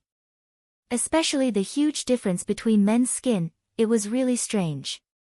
I've heard of the flesh regrowth technique before, but this technique can only regenerate the skin. It's usually used by women to maintain their skin. I didn't expect this guy to be able to combine it with the disguise technique. Bai Songling admired Jiang Xingjie's creativity. No matter what, we've finally caught this evil cultivator in disguise. Once we send him to Li Zijuan, we'll be able to clear the suspicion of eldest Mississippi. Yi Yu heaved a sigh of relief. Finally, his efforts were not in vain. That's right. Bai Songling said while reaching out to touch Jiang Xingjie's skin. What are you touching? Juni Chen, who had been silent all this while, narrowed his eyes and looked at Bai Songling's claws that were reaching for Jiang Xingjie's lower body in confusion. I'm looking for the position where he fused with the human skin. No matter how magical this flesh regrowth technique is, it can't be made out of nothing. Bai Songling said confidently. As a wood spirit practitioner, he was also very curious about this kind of technique. Yi Jioge watched Bai Songling examine Jiang Xingjie with great interest. He even suggested very kindly, "Why don't you take off his pants and have a look? I think the place where he used the flesh regrowth technique should be the place that no one wants to see." Bai Songling's face suddenly froze. It was a great shame for him to touch a man's crotch. Haven't you been a coroner before? Just pretend that you're doing an autopsy. Yi Jioge persuaded with a smile. Bai Songling's face twitched. He gritted his teeth and said, "Okay, I'll pretend that I'm doing an autopsy, but you're not allowed to see it." "Eldest miss, you're all so tired. Do you want to take a rest?" Yi Yu asked implicitly. Yi Jioge was like a fairy in his heart. He shouldn't let such a wretched scene stain his eyes. "Okay." Yi Jioge turned around with regret. He thought to himself, these guys are really conservative. Back when I was practicing medicine, the chickens I touched were better than the ones you've seen. Bai Songling made up his mind and took off Jiang Xingjie's pants. He found that the fusion point of the flesh regrowth technique was indeed the man's indescribable place. No wonder we couldn't find it. This guy is really good at choosing the place. Bai Songling said in disdain. He took out a small storage bag from Jiang Xingjie's crotch. It was the size of a palm and dark red in color. It didn't look eye-catching at all, but it was undoubtedly a storage bag that couldn't be bought with 10,000 gold.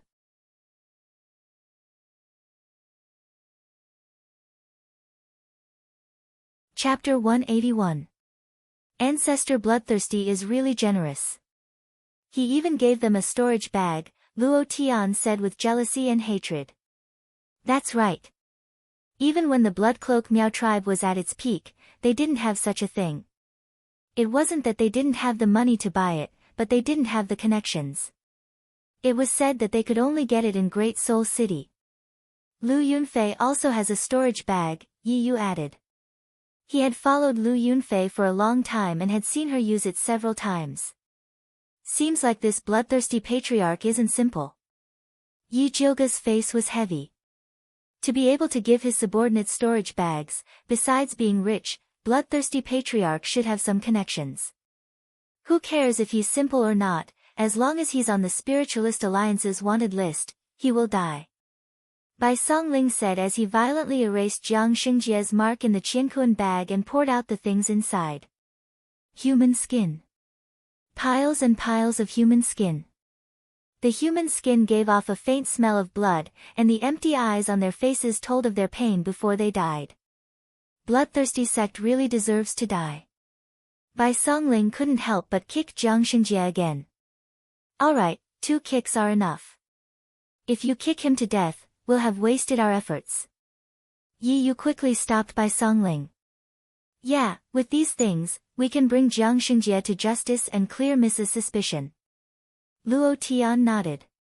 Bai Songling's face looked better.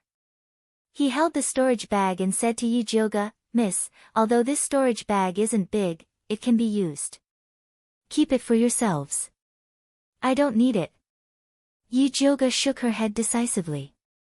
She felt disgusted at the thought that this thing was taken out from Jiang Xingjie's crotch. Lu Yunfei has another one. Yi Yu also felt that it wasn't appropriate for Yi Jioge to use this thing. It was better to take Lu Yunfei's. Alright, then leave it with me first. We'll discuss how to deal with this storage bag later. Bai Songling put the storage bag away.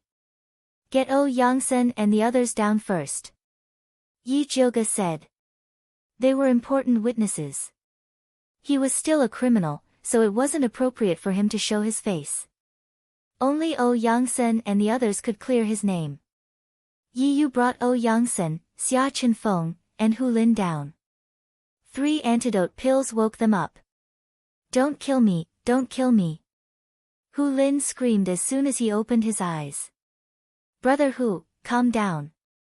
We've already caught that heretic cultivator.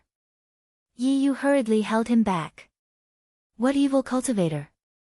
Are you saying that Jiang Xingjie is an evil cultivator? Hu Lin was confused.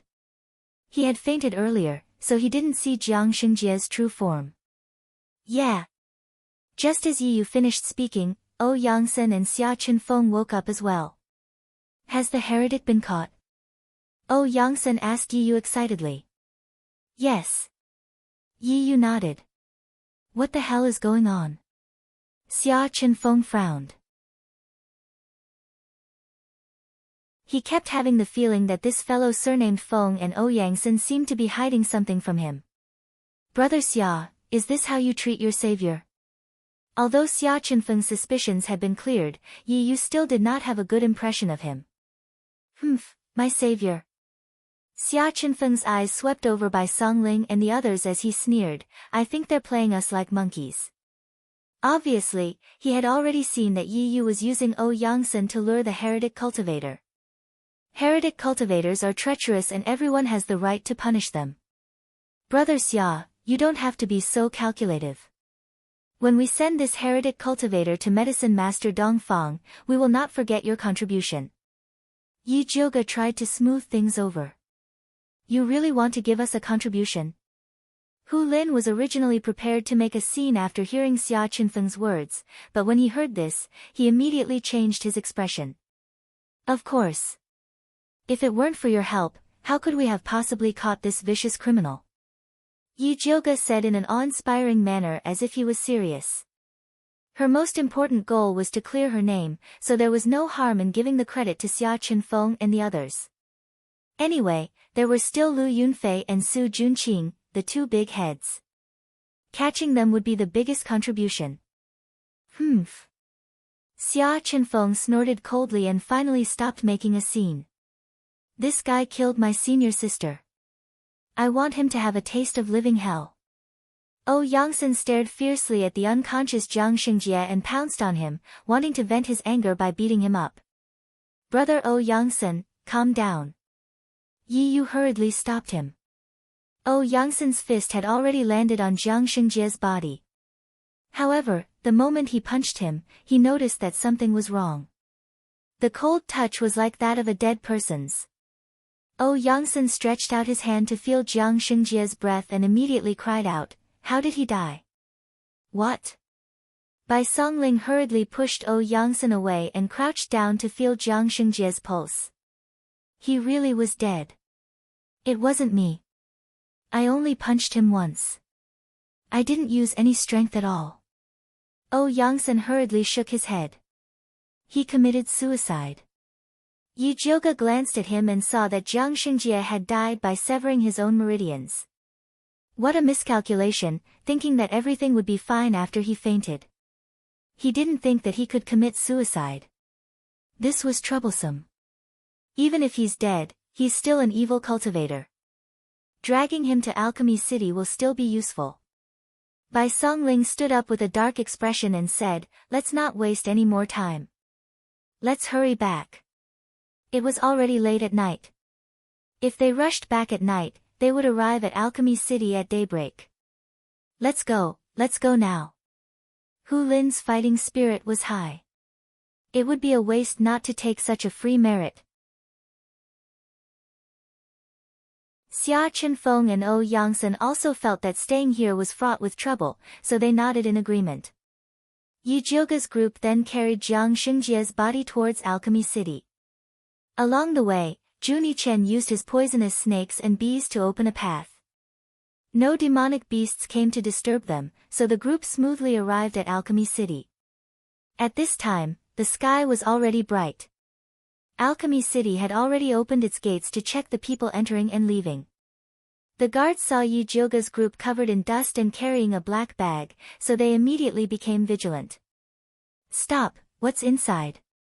One of the guards raised his spear and pointed it at Bai Songling, who was standing at the front. This is the corpse of an evil cultivator. Bai Songling proudly said. What? The guards thought they heard wrong. We are the guards of a second-rank alchemist, Ouyangsen. Alchemist Ouyangsen was attacked by an evil cultivator outside the city. We did our best to resist and finally killed the evil cultivator. Bai Songling's voice wasn't loud, but it caused an uproar among the guards. The captain of the guards came out and carefully looked at Bai Songling and Ouyangsen's group. He cautiously said, Alchemist Ouyangsen, this matter regarding evil cultivators is not something ordinary. I can't make this decision alone. Please wait for a moment, I'll go ask my superior. With that, the captain had the other guards protect Ouyangsen's group while he hurriedly ran towards the alchemy tower. Xiao Bai, you're making such a big deal, What if something goes wrong? Yi Yu whispered in disapproval. You know how famous the young miss is right now. If we don't make a big deal out of it, how can we clear her name? Bai Songling was very thoughtful.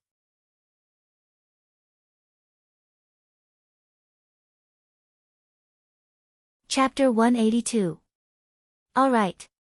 Yi Yu immediately stopped talking when he heard that it was for the sake of his mistress. Not long after the captain of the gatekeepers left, he quickly came over with a group of people. The leader was wearing a purple gold crown and a purple robe with a 5-clawed golden dragon embroidered on it. He was arrogant.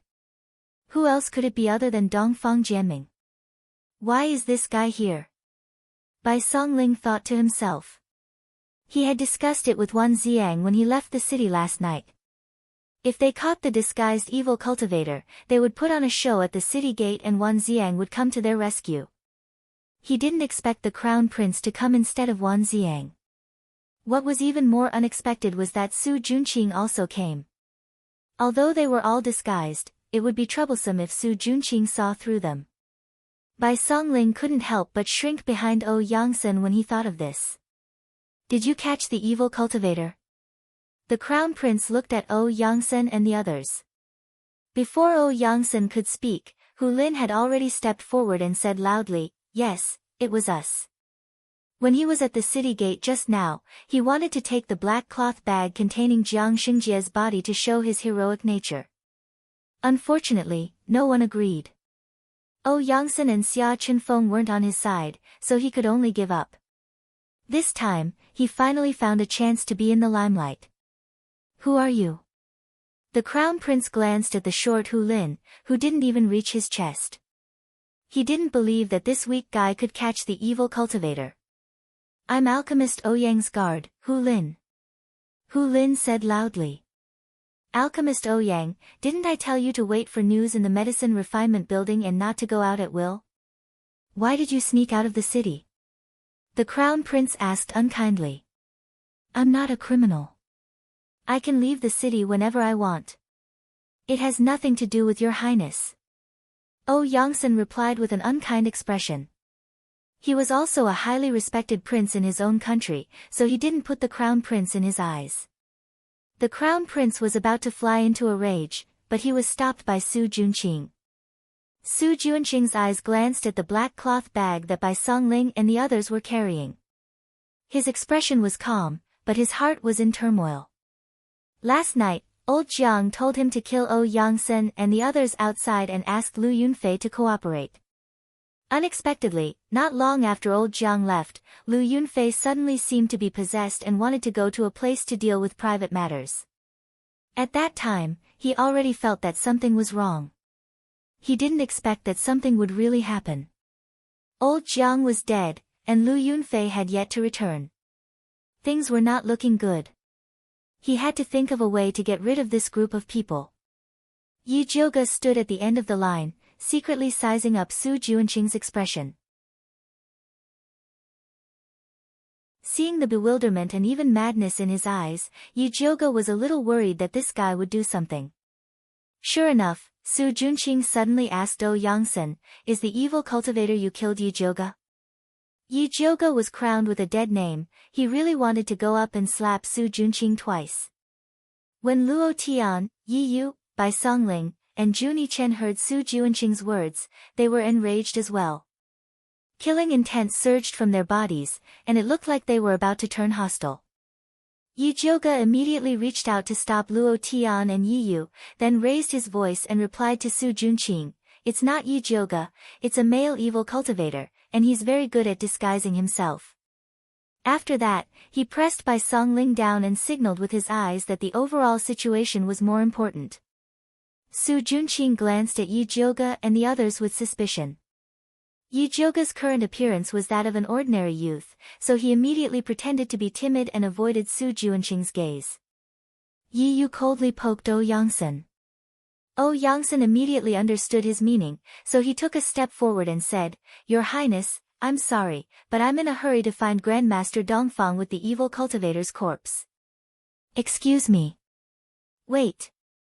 Su Junqing stopped O Yangsen, then said to the crown prince in a righteous manner, Your Highness, Alchemy City has offered a reward of 1,000 gold taels for capturing evil cultivators. These days, there are many people who, in order to earn the reward, kill ordinary people.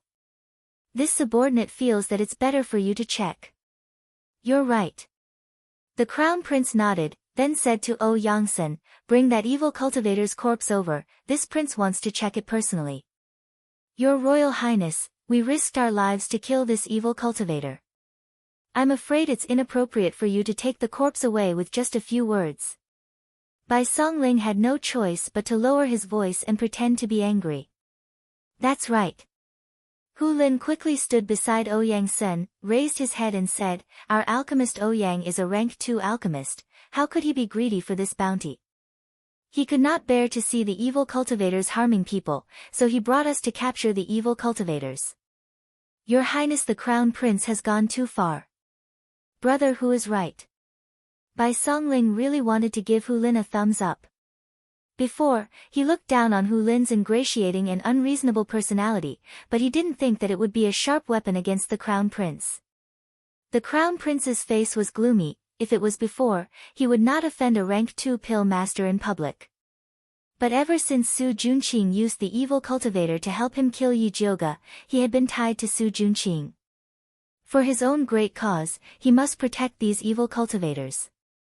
Thinking of this, the Crown Prince immediately raised his voice to O Yangsen, Pill Master O misunderstood, I have no intention of targeting you. It's just that this evil cultivator is a matter of great importance, we have to act cautiously. If this is really the evil cultivator's corpse, then what's wrong with taking it out to check? That's right, this damned evil cultivator caused chaos in our alchemy city, I also want to see if he really has 3 heads and 6 arms. That's right, evil cultivators have been causing chaos for so long, but this is the first time someone killed them. We should take a good look. Yes, open it and let us see. The onlookers were very curious, they all asked O Yangsen to open the bag. Yi Jioge frowned. If Jiang Xingjie's corpse was full of evil qi, it would be fine to open it for the Crown Prince to see. But because she was worried that taking the aura-concealing magic tool out of Jiang Xingjie's body would damage it, she never dug it out.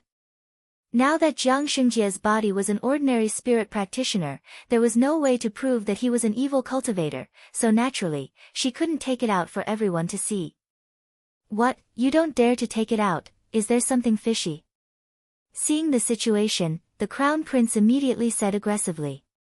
Your Highness, your words are really funny, why would I play tricks with evil cultivators? O Yangsen said angrily. Who knows what you're planning? The Crown Prince sneered. O Yangsen kept arguing with the Crown Prince to stall for time, while Bai Songling anxiously looked at the distant street. Strange, why hasn't Wan Ziang come yet, did something happen? Yi Jioge also felt strange. Could it be that he set up a trap for Lu Yunfei last night and was injured by her instead? While everyone was in a deadlock, another group of people came from the direction of the alchemy tower. Yi Jioge thought that it was Wan Ziang, so he looked up and his heart immediately sank. How could it be him?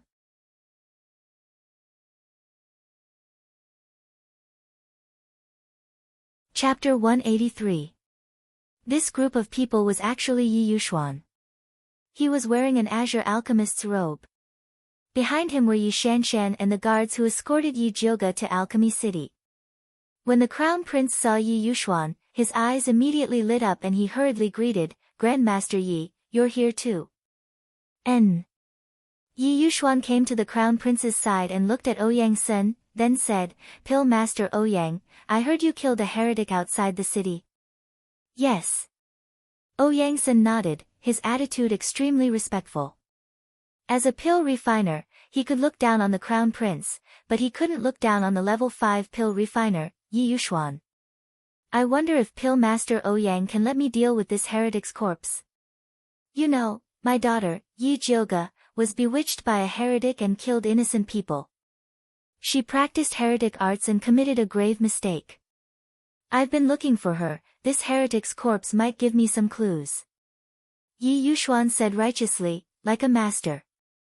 However, he had said that in front of so many people, which made Yi Jioga the scapegoat of the head of the evil cultivators.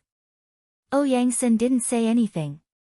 Yi Yu and the others, on the other hand, were furious. Yi Jioga almost exploded on the spot. If she just wanted to slap Su Junqing, then she wanted to stab Yi Yuxuan now. This scum of a father is really scum.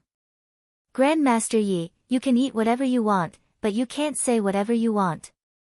You keep saying that your daughter Yi Jioga practices heretic arts, but do you have any proof? Yi Jioga suppressed her anger and questioned. Humph, it's the first time in my life that I've seen someone hurrying to put the blame on his own daughter. Do you really see Yi Jioga as your daughter? Bai Songling's words were even sharper. Grandmaster Yi frowned, but he didn't fly into a rage like he usually did.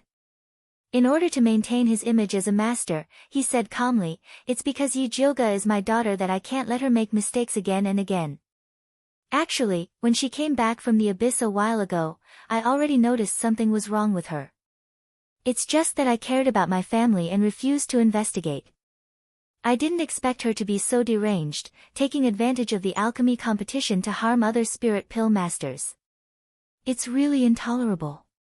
As Yi Yuxuan finished speaking, he felt both pain and regret. His excited expression made it seem as if he was about to faint at any time. That's right. Father couldn't sleep for big sister. He ignored the danger of the heretical cultivators and rushed to Alchemy City in the middle of the night. He wanted to find big sister and persuade her to turn herself in and give the people of the world an explanation. Yi Shanshan supported Yi Yuxuan with a sorrowful expression on her delicate face. The father-daughter duo teamed up to put on a show, causing the surrounding commoners to curse Yi Jioga for being deranged and worse than pigs and dogs. Yi Jioga slowly clenched his fist. Endure, I will definitely endure. When the truth was revealed, Yi Yuxuan would naturally regret what he had done today. Yi Yuxuan didn't know that his eldest daughter, Yi Jioga, was standing right in front of him. Taking advantage of the crowd's excitement, he once again spoke to Ouyang Sen, Pill Master Ouyang, we all understand your painstaking efforts. Please understand my feelings and let me handle this heretical cultivator's corpse. That's right, Pill Master Ouyang. Father and I both want to find big sister as soon as possible to prevent her from doing more wrong. Yi Shanshan also chimed in. That's right. Ouyang Sen suddenly felt a bit awkward. He had cooperated with Yi Yu and the others. In fact, he had already guessed that they were chasing after the heretical cultivator to clear Yi Jioga's name. However, Yi Jioga's biological father came here and announced that he wanted to clean up the sect. Pill Master Ouyang, don't worry. I just want to borrow this heretical cultivator's corpse to take a look. I definitely won't steal your credit. Yi Yuxuan finished speaking and gave Guard Pan a look. Guard Pan nodded in understanding and brought the other guards forward to snatch Jiang Xingjie's corpse from Bai Songling's hands. Bai Songling, Juni Chen, Luo Tian, Yi Yu, and the others all gathered together as if they were facing a great enemy. It wasn't easy for them to obtain Jiang Xingjie's corpse. They absolutely couldn't give it to anyone else. Just as Guard Pan was about to make his move, a clear and pleasant voice suddenly rang out. Wait! Guard Pan was startled. He felt that the voice was somewhat familiar. However, when he looked over, he realized that the person who spoke was an ordinary-looking, skinny young man. Young master! Bai Songling shouted anxiously. Now was not the time to reveal his true identity. Yi Jioga took a step forward and stood in front of Yi Yuxuan and Yi Shanshan. He said fiercely, this pair of blind father and daughter are distorting the truth in front of me. If I continue to endure it, I won't be human anymore. Your big sister. Yi Shanshan finally recognized Yi Jioga's voice. That's right. Yi Jioga wiped his face with his hand, revealing his beautiful and moving face. The crowd was in an uproar. They didn't expect that the leader of the heretical cultivators, Yi Jioga, would dare to appear in front of them. What was even more unexpected was that this vicious demoness turned out to be a delicate, beautiful, and lovely young girl. Evil girl, you still dare to appear here? Yi Yuxuan raised his hand, pointed at Yi Jioge and scolded. Why can't I appear here? Yi Jioge sneered and said, in order to clear my name, I spent a lot of effort to kill a heretical cultivator.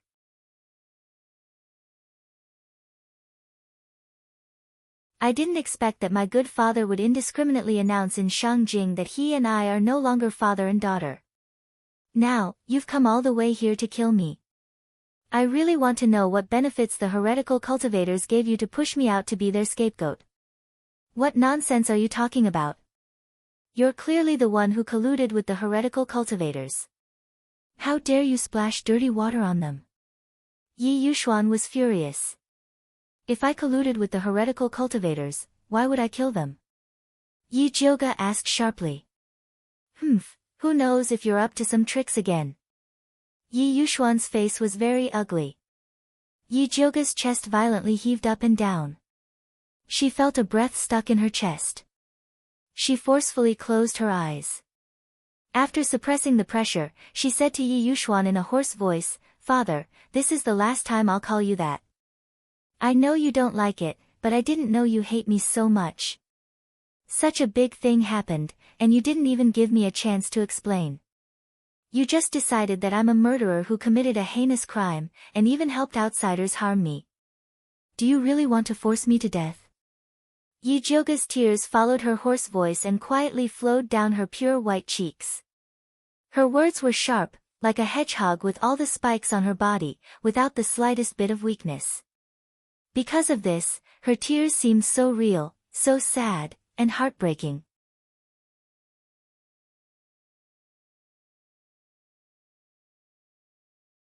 Chapter 184. The eyes of the surrounding people, including the ants, young women, and girls, couldn't help but turn red. They couldn't help but think, if it was them, what would it feel like to be accused by their own father in the street, determined that they were a heinous murderer, and wanted to kill them together with outsiders. Many of the more delicate ones even shed tears and looked at Yi Jioge with sympathy. Sigh, how could there be such a cruel father in this world? Yeah, this Yi Jioge looks like he's only a teenager, how could he be the head of the evil cultivators? That's right, if he really is the head of the evil cultivators, how could he dare to appear in front of us like this? Of course, there were also different voices. You can't know a person's face, even if he's young, he can't be the head of the evil cultivators. Even if Yi Jioge is really the head of the evil cultivators, as a father, isn't it even more heinous? That's right, it's the father's fault for not teaching his son. The daughter will come to this point, and the father will not be any better. No matter what, we can't let the child die without even a chance to explain. What if it's really a misunderstanding? Everyone began to discuss. Regardless of whether they agreed that Yi Jioge was the head of the evil cultivators or not, they all agreed that Yi Jioge was wrong, and as a father, he was even more wrong. Yi Yuxuan listened to the discussion in his ears, and his face turned green and white. He originally thought that he would be praised by everyone for putting righteousness before his family, but he didn't expect that someone would put the crime of not teaching his father's fault on his head. However, he couldn't refute it. It was really suffocating. Seeing that the people were discussing, the crown prince was worried that there would be changes if the matter dragged on, so he quickly shouted, "Come, take Yi Jioge, the head of the evil cultivators, and put him in prison." The soldiers behind him immediately surrounded him and were about to take him. Hu Lin had already secretly hidden himself after Yi Jioge revealed his identity. Xia Chenfeng also didn't want to get involved in such a quagmire, so he pulled Ou Yangsan to the side. Su Junqing took the opportunity to quietly sneak to Bai Songling's side. Suddenly, he stretched out his hand to grab the black cloth bag. Bai Songling had long been on guard against a sneak attack. Countless green vines suddenly rose from his body and tightly bound the black cloth bag. Luo Tian, who was standing beside him, threw a punch at Su Junqing and started fighting with him. Yi Yu couldn't sneak into the shadows, so he teamed up with Juni Chen to guard Yi Jioge and deal with the crown prince's bodyguards. Yi Yuxuan was determined to clean up the mess, so he jumped onto the battlefield and personally attacked Yi Jioge. His cultivation was close to the spirit master level, 2 realms higher than Yi Jioge. The wood and fire's spiritual energies fused together, revealing a greenish-red color. Once it was unleashed, it emitted surging hot air. Yi Jioge didn't think that his scumbag father would be merciful to him. He immediately pulled out the Thunder Snake illusion whip from his waist and lashed it at Yi Yuxuan. The purple lightning snake collided with the green and red flames, but the purple lightning snake lost. Yi Yuxuan gained the upper hand, but he didn't feel any joy. Instead, he was incomparably shocked. He had never imagined that this useless daughter of his would be so powerful. He was actually able to block his full power attack. Yi Yuxuan's eyes fell on the Thunder Snake illusion whip in Yi Jioge's hand. He was certain that this high-rank spiritual weapon was supporting him. Greed rose in his heart and he didn't hold back anymore. At this time, Bai Songling and the others were also fighting with Su Juanqing's group. The scene was extremely chaotic. Many commoners who were standing nearby were caught in the crossfire and suffered light injuries. Bai Songling retreated to Yi Jioge's side and said, "Miss, we can't go on like this. We should quickly retreat. Let's go." Yi Jioge also didn't want to fight with Yi Yuxuan. If he killed him, he would be charged with patricide. Even if he cleared his name as the head of the evil cultivators, his reputation wouldn't be good in the future. Just when Yi Jioge and the others were about to abandon Jiang Xingjie's corpse and take the opportunity to retreat, a pressure enveloped them, followed by a loud roar. "Who allowed you to fight in Alchemy City?" After saying that, a skinny figure descended. It was the city lord of Alchemy City, a 6th-rank alchemist, Dongfang Yao. Dongfang Yao grabbed Yi Yuxuan, who was in the middle of attacking Yi Jioge, and threw him away. Seeing that the situation wasn't good, Su Juanqing quickly retreated to the crown prince's side. "Royal uncle, you finally came." The crown prince quickly said, "Yi Jioge trespassed into Alchemy City. We were just about to arrest her, hurry up and take her down." Dongfang Yao turned around and coldly stared at the crown prince. "Who gave you the right to arrest someone?" The crown prince was startled and immediately felt a bit embarrassed, but he still braced himself and said, "Yi Jioge is the head of the evil cultivators. Everyone has the right to punish him, so why should I arrest her?" "Who told you that Yi Jioge is the head of the evil cultivators?" Dongfang Yao glared at him and asked. "Isn't this something that everyone knows?" The crown prince spoke as if it was a matter of fact. "Everyone knows. Then why don't I know?" Dongfang Yao's expression sank and he spoke with dissatisfaction. "I don't remember Alchemy City posting a wanted poster for Yi Jioge." "Royal uncle, you've always been in seclusion, so it's normal that you don't know." The crown prince began to feel that something was wrong. "Are you implying that I'm muddle-headed?" Dongfang Yao's expression was very unfriendly. "This nephew doesn't dare." The crown prince quickly shook his head. He knew that his uncle was biased towards Yi Jioge, but he didn't think it would be to this extent. Just as he was about to take out the evidence, he heard Dongfang Yao impatiently say, "If you don't dare, then shut up." "Royal uncle." The crown prince angrily shouted. He really didn't understand. He was the one with the surname Dongfang, so why did his uncle favor Yi Jioge and not put him in his eyes? Dongfang Yao was too lazy to pay attention to his short-sighted, unscrupulous, and evil nephew. He looked at Yi Jioge and said, "I heard you guys killed a heretic cultivator." "That's right, this heretic is an expert in disguise. He peeled off a lot of human skins and used the flesh regrowing technique to fuse them together, then tricked the spirit practitioners participating in the alchemy competition." With that, Yi Jioge waved his hand towards Bai Songling. Bai Songling opened a black bag and poured out Jiang Xingjie's corpse and the skins. The surrounding crowd was in an uproar. Although the rumor of heretic cultivators liking to kill people and skin them had spread like wildfire in Alchemy City, this was the first time the commoners had seen it with their own eyes. With so many skins, everyone was trembling with fear. The crown prince felt his hands and feet go cold. He couldn't help but look at Su Juanqing. Su Juanqing was quite calm. After all, Jiang Xingjie was already a dead man, so there was no way he would sell him out. He took out a gray disc and placed it on top of Jiang Xingjie's corpse to carefully examine it. This was a magic tool developed by Alchemy City to detect heretic aura, but it didn't react at all. Ecstatic, he quickly told the Crown Prince, "Your Highness, this person doesn't have the slightest bit of heretic aura. He's not a heretic at all."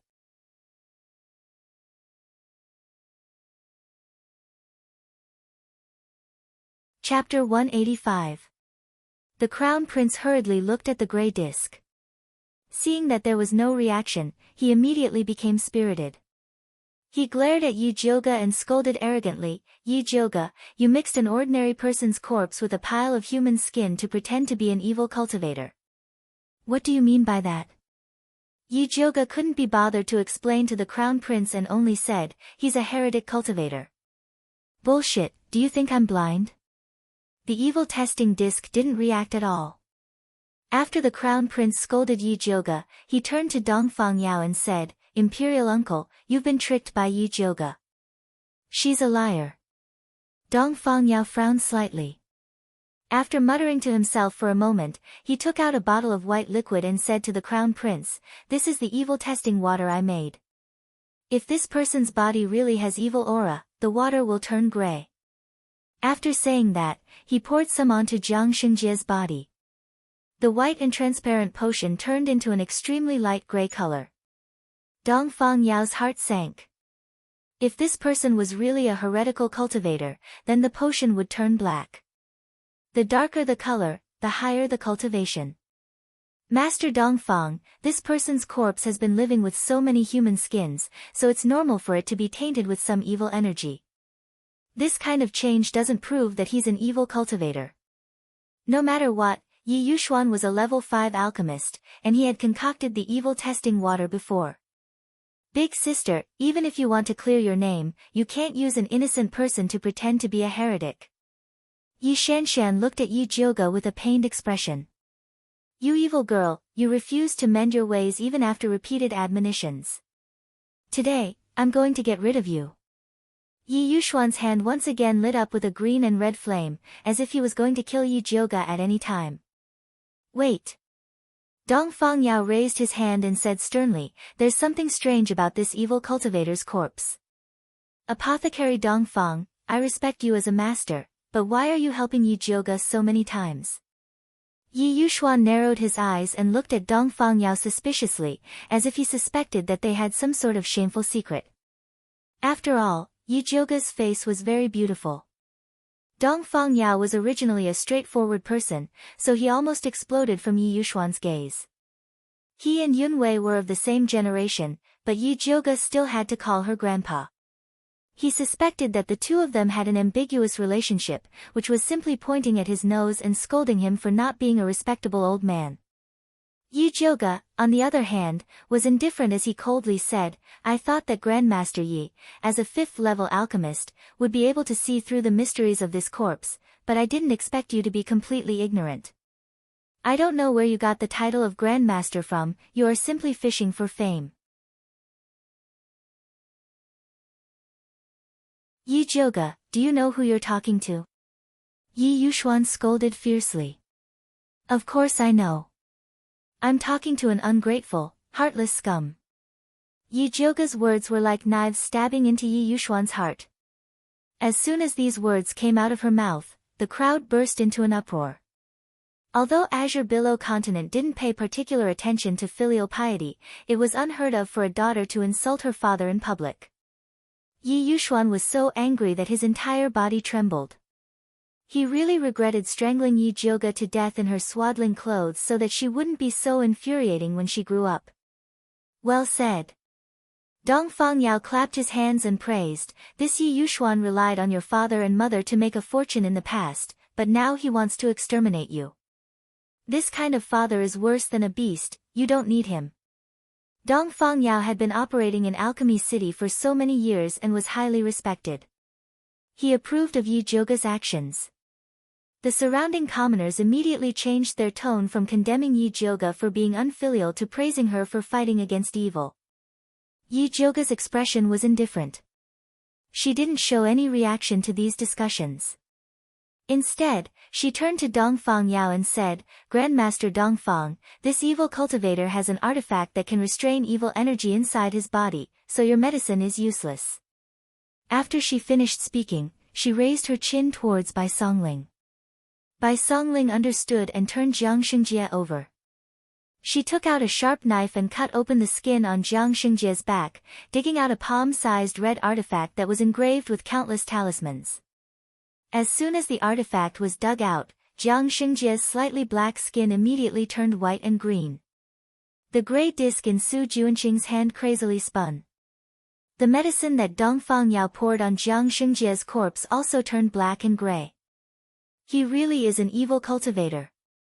The surrounding commoners were shocked by this turn of events and began to discuss among themselves.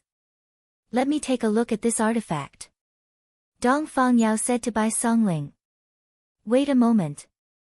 Bai Songling tore off the hem of his robe and wiped the blood off the artifact. Hu Lin, who was hiding to the side earlier, came over again. He eagerly took out a water ball and flatteringly said to Bai Songling, Do you want to wash it again? Wash it. Bai Songling had long known that Hu Lin was a coward, so she didn't care about his desertion just now. After washing the artifact clean, Hu Lin casually accepted it and respectfully presented it to Dongfang Yao. Dongfang Yao carefully examined it and infused his spirit energy into it. His expression became a bit heavy. This was a third-rank artifact with a special function that could only be created by a fifth-rank blacksmith. Only the crafting school had fifth-rank blacksmiths. Could it be that the crafting school was in cahoots with the evil cultivators? If that was the case, then it was really troublesome. Dongfang Yao's mind was filled with countless thoughts, but his face didn't show any abnormal expression. After putting away the artifact, he said to Yi Jioge, The truth has come to light. Your injustice has finally been cleared. Thank you for your hard work.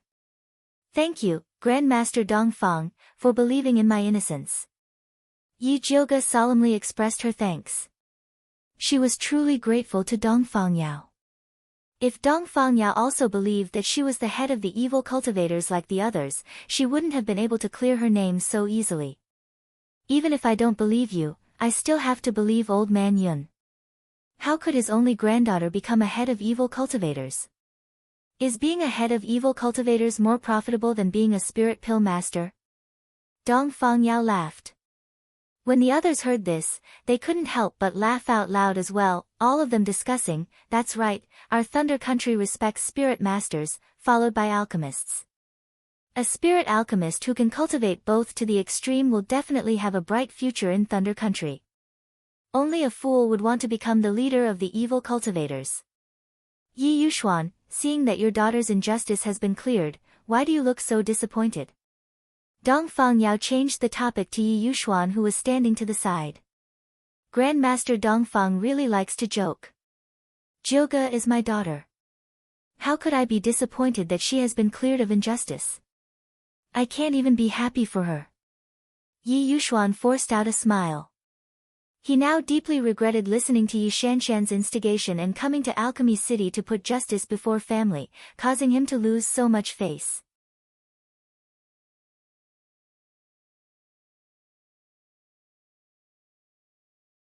Chapter 186. Big sister, congratulations on recovering your innocence.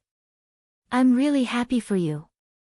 Seeing that the situation was bad, Yi Shanshan immediately stepped forward and wanted to pull Yi Jioge's hand. However, Yi Jioge avoided her hand and said expressionlessly, That's not what you said earlier. Big sister, are you still blaming me? Yi Shanshan had a wronged expression and said tearfully, I was worried about you, so I mistakenly believed the rumors. It's all my fault. Big sister, if you want to blame me, then beat me up to vent your anger. I won't dare to have any complaints. Jioge, your sister is just worried that you'll go astray. Yi Yuxuan said with the dignity of a father, although you've cleared your name this time, if you hadn't acted rashly, you wouldn't have fallen into the evil cultivator's trap so easily. You should take this as a warning and be careful in the future. Grandmaster Yi is right. I will remember your teachings. Yi Jiuge looked straight into Yi Yuxuan's eyes and said word by word. Hearing the words Grandmaster Yi, Yi Yuxuan immediately frowned. Although he hated Yi Jiuge, if Yi Jiuge still went against him in such a situation, it would be a great loss of face for him. Thus, Yi Yuxuan put on a stern face and said, Father misunderstood you this time. It's Father's fault. Do you still want to argue with me? Big sister, we're family. Broken bones connect tendons. Father is doing this for your own good. He's worried that you'll go astray, so he hurried over. Actually, he's always been thinking about you. Yi Shanshan's eyes were slightly red and she felt wronged. There's no need to say any more. Grandmaster Ye's words always carry weight. Since you've already posted the Tianxia board and cut off your relationship as father and daughter, there's no need to force yourself to repair it. From now on, we'll go our separate ways. Whether I, Yi Jiuge, live or die, has nothing to do with you. Yi Jiuge's cold voice wasn't loud, but it clearly reached everyone's ears. The surrounding crowd was silent and looked at Yi Yuxuan with a gloating expression. You deserve it. Who told you to confuse right and wrong, to be heartless and to hurt your daughter's heart? Yi Yuxuan's face was ashen. He had never felt so humiliated in his life. He really wanted to slap Yi Jiuge and drag her back to teach her a lesson. Unfortunately, he could only think about it. Yi Jiuge didn't care about what Yi Yuxuan was thinking. He turned around and said to Dongfang Yao, Master Dongfang, I still have some matters regarding evil cultivators that I want to discuss with you. How about we go to the medicine refining tower? Sure. Dongfang Yao nodded, then glanced disdainfully at Yi Yuxuan, whose face was as black as the bottom of a pot, then left with Yi Jiuge and the others. O Yangsen, Xia Chenfeng, and Hu Lin hurriedly followed. In the blink of an eye, only the Crown Prince, Su Junqing, Yi Yuxuan, and Yi Shanshan were left. Father, big sister is too heartless. How can she cut off our relationship just like that? We are a family. Yi Shanshan's face was anxious and sad, but in fact, she wanted to take the opportunity to give Yi Yuxuan a hard time. However, Yi Yuxuan's face was ashen. He glared at her fiercely and scolded, You're a useless thing. With that, he flicked his sleeves and left. Yi Shanshan wanted to chase after him, but she felt that it was too unsightly, so she stopped and looked at the Crown Prince with an aggrieved expression. The reason why she wrote a letter to encourage her father to clean up the family was also because of the Crown Prince. The Crown Prince's face was flushed red. He didn't notice Yi Shanshan's expression at all. His ears were filled with the voices of the common people, as if they were saying how incompetent he was. He really couldn't understand. Yi Jiuge had clearly been forced into a desperate situation by them, so how could he turn the tables so easily?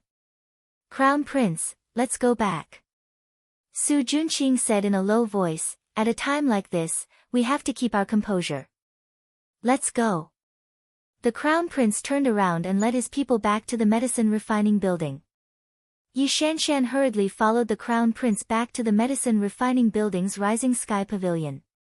She originally wanted to discuss with the Crown Prince what to do next. Unexpectedly, the Crown Prince didn't have the time to pay attention to her. He went to the study with Su Junqing and even had people guard the door, preventing her from entering. At this moment, Yi Shanshan's mood was ashamed, angry, and hateful. The Crown Prince was her good match, and Su Junqing was her cousin. These two people should be very close to her, but they both rejected her at the same time, making her deeply feel that she was not trusted. Unfortunately, she didn't have the courage to rush into the study and cause a ruckus. She could only leave indignantly. The Crown Prince lost his temper in the study. He pointed at Su Junqing and cursed, Su Junqing, what the hell are you doing? Didn't you say that Yi Jiuge is dead for sure? But now, she's the hero who killed the heretic cultivator and the imperial uncle favors her. I'm the clown, the biggest joke of the Thunder Country. Crown Prince, please quell your anger. Yi Jiuge's name is only temporarily cleared, and it won't affect our grand plan much. The Thunder Country's side is more or less done, and the throne will belong to you. Why must you waste so much effort on Yi Jioge? Su Junqing calmly persuaded. Really? The arrangements in the capital are more or less done. The Crown Prince's eyes brightened. That's right. Once the matter with Alchemy City is over, you will become the next emperor of the Thunder Country. Su Junqing spoke without hesitation. Good, good, good. As long as you work well for me, I won't mistreat you. The Crown Prince excitedly patted Su Junqing's shoulder with a face full of satisfaction. Thank you for your appreciation, Your Highness. This subordinate will go now. Su Junqing smiled in a flattering manner. Go. The Crown Prince waved his hand in satisfaction. Su Junqing respectfully bowed before returning to his room. His face, which was full of confidence just a moment ago, immediately became anxious and uneasy. He took out a communication talisman and sent a message, Senior, old Jiang is dead. Come back as soon as you hear the news. After burning the communication talisman, he was still worried. He walked around the room a few times, and after thinking for a while, he took out some ointment to disguise himself as a handsome middle-aged man. He went to the medicine refining pavilion and told the guard that he wanted to see Zhang Peng. May I ask who you are? The guard looked at Su Junqing in confusion. I am his father. Su Junqing smiled. So it is Uncle Zhang. Please wait a moment, I will call someone over. The guard's expression immediately became one of flattery. Zhang Peng was the third most important person in the alchemy pavilion, second only to Li Zijuan. After a while, a young man in white with regular features walked out. When he saw Su Junqing, he said eagerly, Father, how come you have the time to look for me? I was just passing by, so I came to see you. Su Junqing kindly replied. Father, come sit here. Zhang Peng brought Su Junqing to a secluded place before whispering, the situation is so tense right now, why did you come to see me?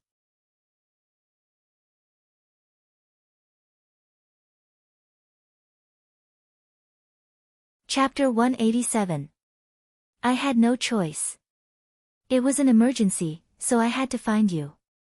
Do you know what Yi Jioge said to Dong Fangyao when he returned? Su Junqing asked.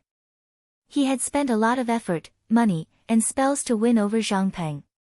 Unless it was absolutely necessary, he didn't want to use this chess piece. But now that old Jiang was killed and Lu Yunfei was missing, he was a little anxious. They are still discussing in the tea room. Aside from Li Zijuan, no one else can enter. Zhang Peng's handsome face flashed with jealousy when he mentioned Li Zijuan. He believed that whether it was cultivation, character, or alchemy skills, he was no worse than Li Zijuan. However, Grandmaster Dongfang favored Li Zijuan. Not only did he accept him as his last disciple, but he also handed over all matters of the alchemy pavilion to him. Zhang Peng had stayed in the pavilion for more than 20 years and put in a lot of effort, but he was still an honorary disciple. He would forever be below Li Zijuan. He couldn't accept this. As long as you investigate their next move, Li Zijuan won't live for long. At that time, you will be the first disciple of the alchemy pavilion. Su Junqing tempted him. He had made use of Zhang Peng's hatred towards Li Zijuan to win him over. Okay, I will inform you if there is any news. Zhang Peng nodded and returned to the pavilion. At this time, Yi Jioge, Dong Fangyao, and Li Zijuan were sitting in the tea room, discussing how to deal with bloodthirst. She told Dong Fangyao and Li Zijuan all the information she knew about bloodthirsty sect, including the methods they often used. According to you, bloodthirst is stirring up trouble in Alchemy City because he wants to use me as a bait? Dong Fangyao raised his brows. Yes. Yi Jioge nodded. This bloodthirst is quite daring. Dong Fangyao sneered. He had been famous for a long time and was a top character in the Thunder Nation. Now, he was being used as a bait by a heretical cultivator. This was a great insult to him. This bloodthirst is ruthless and has many tricks up his sleeves. Grandmaster Dongfang, you must not be careless. Yi Jioge solemnly advised. Humph, if he came here personally, I would be a little afraid. But he wants to take me down by sending a few evil cultivators. He's looking down on me too much. Dongfang Yao was truly enraged. He turned to Li Zijuan and said, pass down my orders. Offer a reward of 1,000 gold coins for any clues leading to the heretical cultivators and 10,000 words for their heads. Then, send out all the guards of Alchemy City. We must find the bloodthirsty sect's heretical cultivators and kill them all. Yes. Li Zijuan nodded, then asked hesitantly, what about the Crown Prince and Su Junqing? Don't touch them yet. Send someone to keep an eye on them. After I eradicate the remnants of the bloodthirsty sect, I will personally send Dongfang Jianming, this blind fool, back to Shangjing to be punished by his father, Dongfang Yao said fiercely. How did their Dongfang family produce such a muddle-headed thing? He actually mixed with evil cultivators. He must be tired of living. I understand. Li Zijuan nodded solemnly. Yi Jioge frowned and disagreed. Grandmaster, Su Junqing is a sinister and cunning person with many tricks up his sleeve. I'm afraid it's not good to leave him alone. I think it's better to lock him up first. It would be even better if they could immediately announce Su Junqing's identity as a heretical cultivator. That way, they wouldn't have to worry about him using the bewitching art again. I know what to do. You don't need to say anything more. Dongfang Yao shook his head. The Su family had deep roots in Shangjing and was deeply involved with the Crown Prince. If they rashly captured Su Junqing, he was afraid that the Crown Prince would be dragged into this. No matter how hateful the Crown Prince was, he was still a member of the Dongfang family. If the scandal of him colluding with heretical cultivators was exposed, it would have a great impact on the Dongfang family and might even shake the hearts of the people. As a member of the Dongfang family, he had to think more about the family. Yi Jioge saw that Dongfang Yao had already said this much and didn't say anything else. Instead, he asked Li Zijuan about the matter of trapping Lu Yunfei. Senior apprentice Brother Li, you made such a thorough plan last night. How did Brother Wan get injured?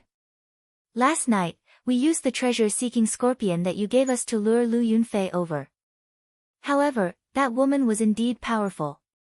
She killed many of our people and injured Brother Wan. In the end, we couldn't stop her and even the treasure-seeking scorpion was stolen by her. Li Zijuan lowered his head and said in shame. It was because of this that he invited his master out and let his master personally take charge of the situation. Lu Yunfei is the direct disciple of the bloodthirsty ancestor. She has many treasures on her. It's normal that you didn't check the corpse. Yi Jioge comforted him with good intentions. Normal my ass. Dongfang Yao glared at Li Zijuan and scolded, what did I tell you before? Don't just bury yourself in cultivating alchemy all day. You also need to take care of your spiritual techniques. Last night, if it wasn't for Wan Xiang blocking a palm for you, you would have lost your life.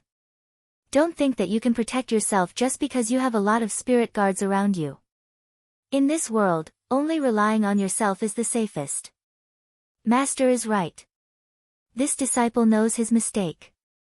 Li Zijuan hurriedly bowed in acknowledgement. In the past, he always thought that if he cultivated his alchemy techniques well, he wouldn't have to worry about his safety if he hired more guards. But after the big battle last night, those guards couldn't even take care of themselves. Only then did he realize how important cultivation was. I'll go see Brother Wan first.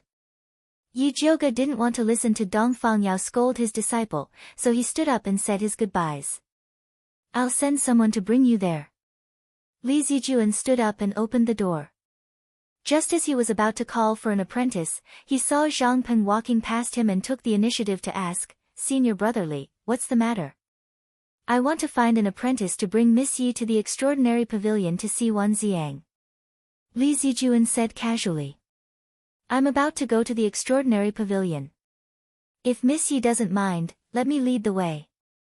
Zhang Peng smiled. Then I'll have to trouble you.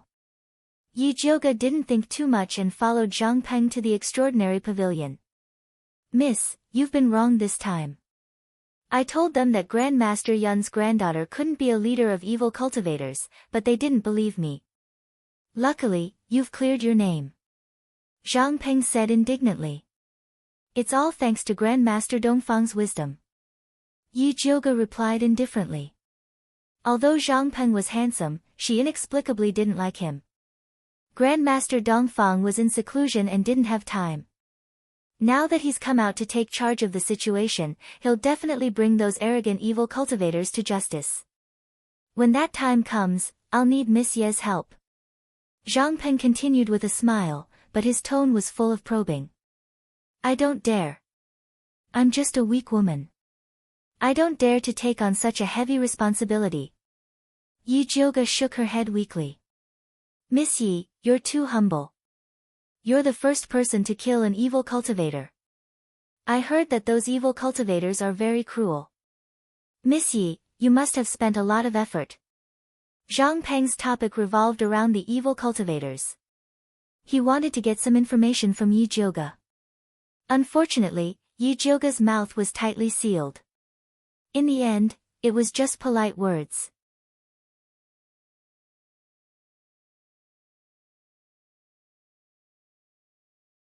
Chapter 188.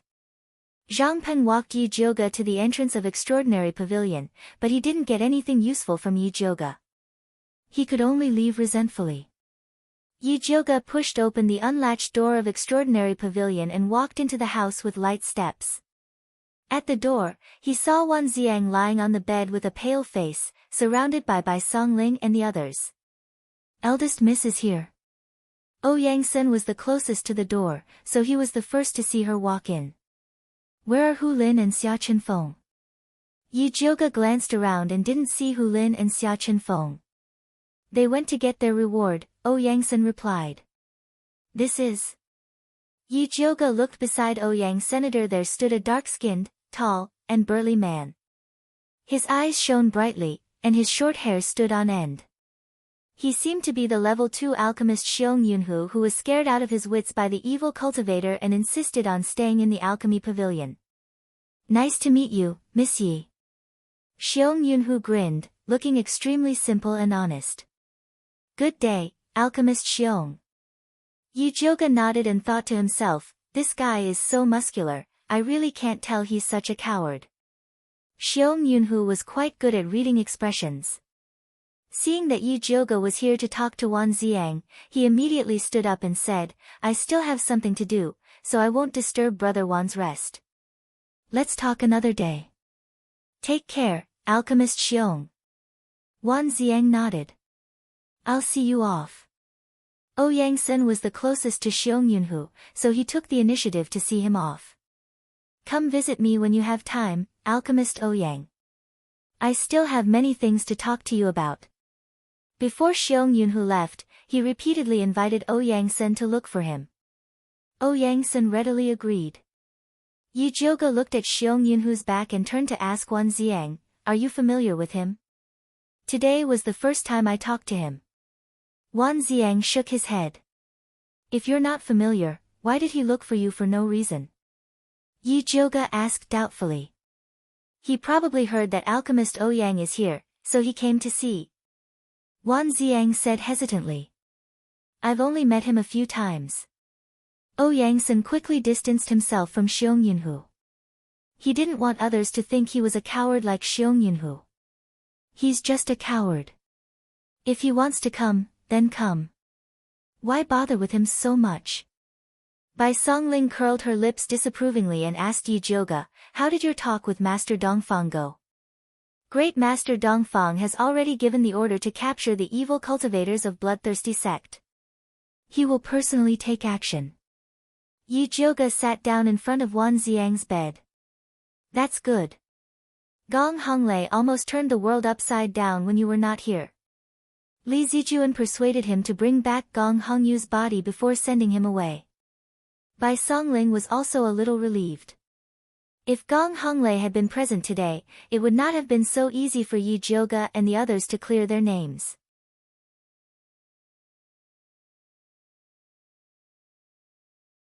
That stubborn fellow firmly believed that Yi Jioga had killed her sister and shouted every day that she would kill her to take revenge. Now that everything is clear, it's pointless for him to make a fuss. Yi Jioga's face darkened. She did not have a good impression of Gong Honglei. That guy had a body full of cultivation but no brains. He deserved to be used as a tool by others.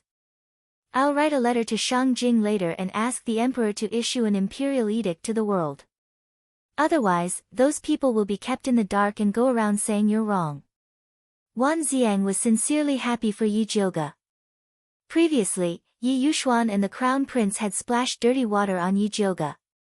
If they did not issue an imperial edict to prove Yi Jioga's innocence, it would be useless even if she cleared her name in Alchemy City. This matter is not urgent. Let me see your hand. Yi Jioga reached out and felt Wan Xiang's pulse. He found that he was seriously injured. Although he had already taken a healing pill, the remaining poison in his organs had not been cleared. One could imagine how intense the battle last night was. Yi Jioga withdrew his hand and said with a frown, "Didn't I tell you to be careful of Lu Yunfei? How did you get injured?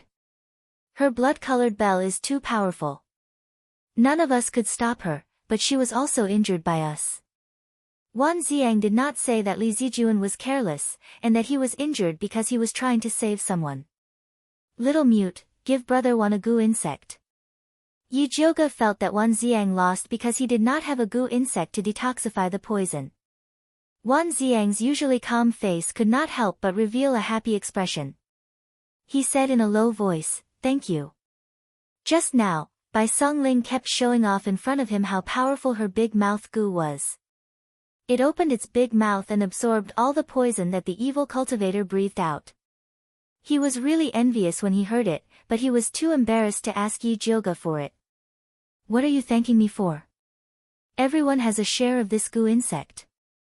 Naturally, you will get one too," Yi Jioga said generously. Since Yi Yu and Bai Songling had already been given away, Wan Xiang would not be missing. This one is good. Juni Chen did not let Wan Xiang drip his blood and directly helped him choose the biggest goo insect. Wan Xiang looked at the goo worm lying on his arm after absorbing his blood essence, and he was very happy in his heart. He did not believe that the goo insect he cultivated would be worse than Bai Songling. "Little mute, you are biased." Bai Songling immediately shouted, "Didn't you say that these goo insects would automatically choose their master? Why is it that Wan Xiang can choose as he pleases? Wan Xiang has a good character. These goo insects are all willing to follow him. Naturally, I will choose the strongest one for him," Juni Chen said confidently. "What do you mean? Is my character not good?" Bai Songling was angry. She rolled up her sleeves and wanted to fight with Little Mute. "All right, stop quarreling. Let's get down to business." Luo Tian quickly stopped their quarrel and said seriously, "Lu Yunfei was injured last night. I think now is the time to deal with her. Otherwise, when her injury recovers, I am afraid it will be troublesome. But the problem is that we don't know where to find her." Yi Yu said awkwardly. "I know." Luo Tian smiled slyly. It turned out that when Little Red was capturing the treasure-seeking scorpion, he had secretly instructed Little Red to leave something on the treasure-seeking scorpion. No matter where the treasure-seeking scorpion went, Little Red would be able to find it. Little Red is not bad. It is a good insect. Bai Songling immediately gave a thumbs up. That is a must. Luo Tian was proud.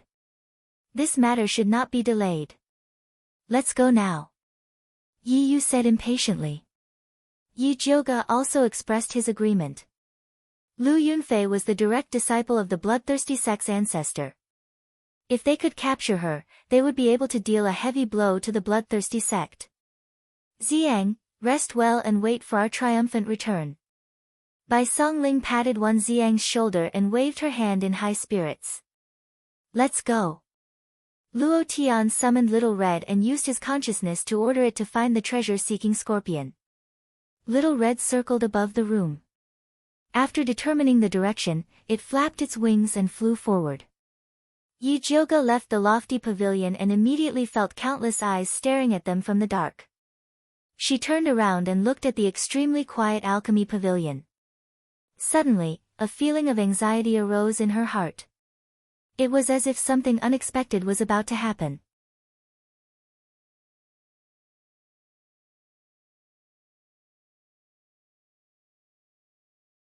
Chapter 189. Eldest Miss, what's wrong? Yiyu followed Yijioga's gaze and looked towards the alchemy pavilion. It's nothing. Yijioga suppressed this strange feeling and repeatedly comforted himself, with Dong Fangyao overseeing the alchemy pavilion, Wan Xiang and the others will be fine. Then let's go. Yiyu didn't think too much about it. All his thoughts were on chasing after Lu Yunfei. Yijioga nodded and led the others to follow behind Lil Red. After leaving Alchemy City, they made their way into the forest and finally arrived at a precipitous cliff. The mountain wind whistled, causing Yijioga's dress to flutter. Looking down from above, it was impossible to see the situation at the bottom of the cliff. Could it be that Lu Yunfei jumped off the cliff? Bai Songling looked at the cliff suspiciously. You want to jump off a cliff? Even that demoness doesn't know how to jump off a cliff. Jun Yichen sneered. Lu Yunfei might have discovered the 1,000-mile fragrance on the treasure-seeking scorpion, Luo Tian said solemnly. The trail is broken. What should we do next? Yi Yu frowned. There were dense forests everywhere, and it would not be easy to find Lu Yunfei. Luo Tian, can you let Little Red find the general direction in which Lu Yunfei disappeared? Bai Songling asked expectantly. Let me try, Luo Tian ordered Little Red. Little Red circled left and right a few times, but in the end, it was still unable to determine a specific direction. This place is too big. Even Little Red can't do anything about it. Luo Tian tried and shook his head. Lu Yunfei has been in Alchemy City for so long, she must have a fixed base outside. Let's look carefully, maybe we can find some clues. Bai Songling was not willing to let the demoness go like this. Stronghold? Yijioga's eyes lit up as he thought of something. Back then, the corpses that were thrown into the rubble all had red clay at their feet. That red clay might be where Lu Yunfei was hiding. Do you know where there is red clay nearby? I know of a valley where the soil is red, Bai Songling immediately said. Previously, he had been tracking down the missing spiritualists and searched all the mountains nearby. Nobody knew better than him. Let's go take a look. In this situation, they could not let go of any clues. Bai Songling led them through a dense forest and finally came to a low-lying valley. The valley was overgrown with weeds and vines. The exposed soil was brown, and there was no sign of red clay at all. The red clay is under that patch of grass. Bai Songling pointed at the grayish-green patch of grass on the far left. Speaking of which, it was also a coincidence. When he led the team to this place, there was an unlucky guy who accidentally fell down and came up with a butt full of red mud, which made them laugh uncontrollably. There's something strange about this grass. Yijioga opened his spiritual eye to take a closer look and realized that the grass was covered in a black-red mist which was extremely strange. Bai Songling, who was about to jump down, immediately retracted his foot and said, should I release Big Mouth out to have a look?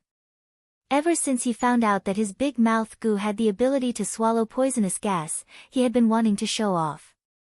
Big Mouth's cultivation base isn't high enough. This demonic aura far exceeds its ability. It's better not to take the risk. Yijioga shook his head. Then, he chose a hard gray stone from the ground. After injecting his spiritual power into it, he threw it at the grassland. There was a loud bang.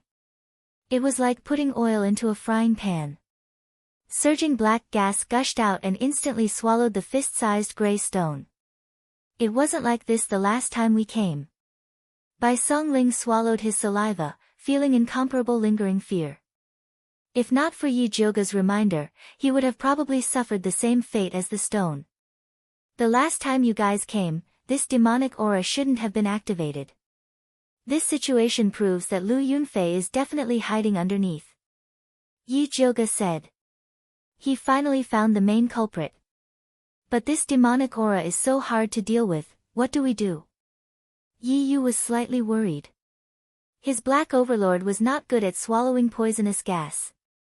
This demonic aura was forcefully poured in by Lu Yunfei. As long as we find its door of life, we will be able to break it. Yi Jiuge said. Where is the door of life? Luo Tian and the rest asked in unison.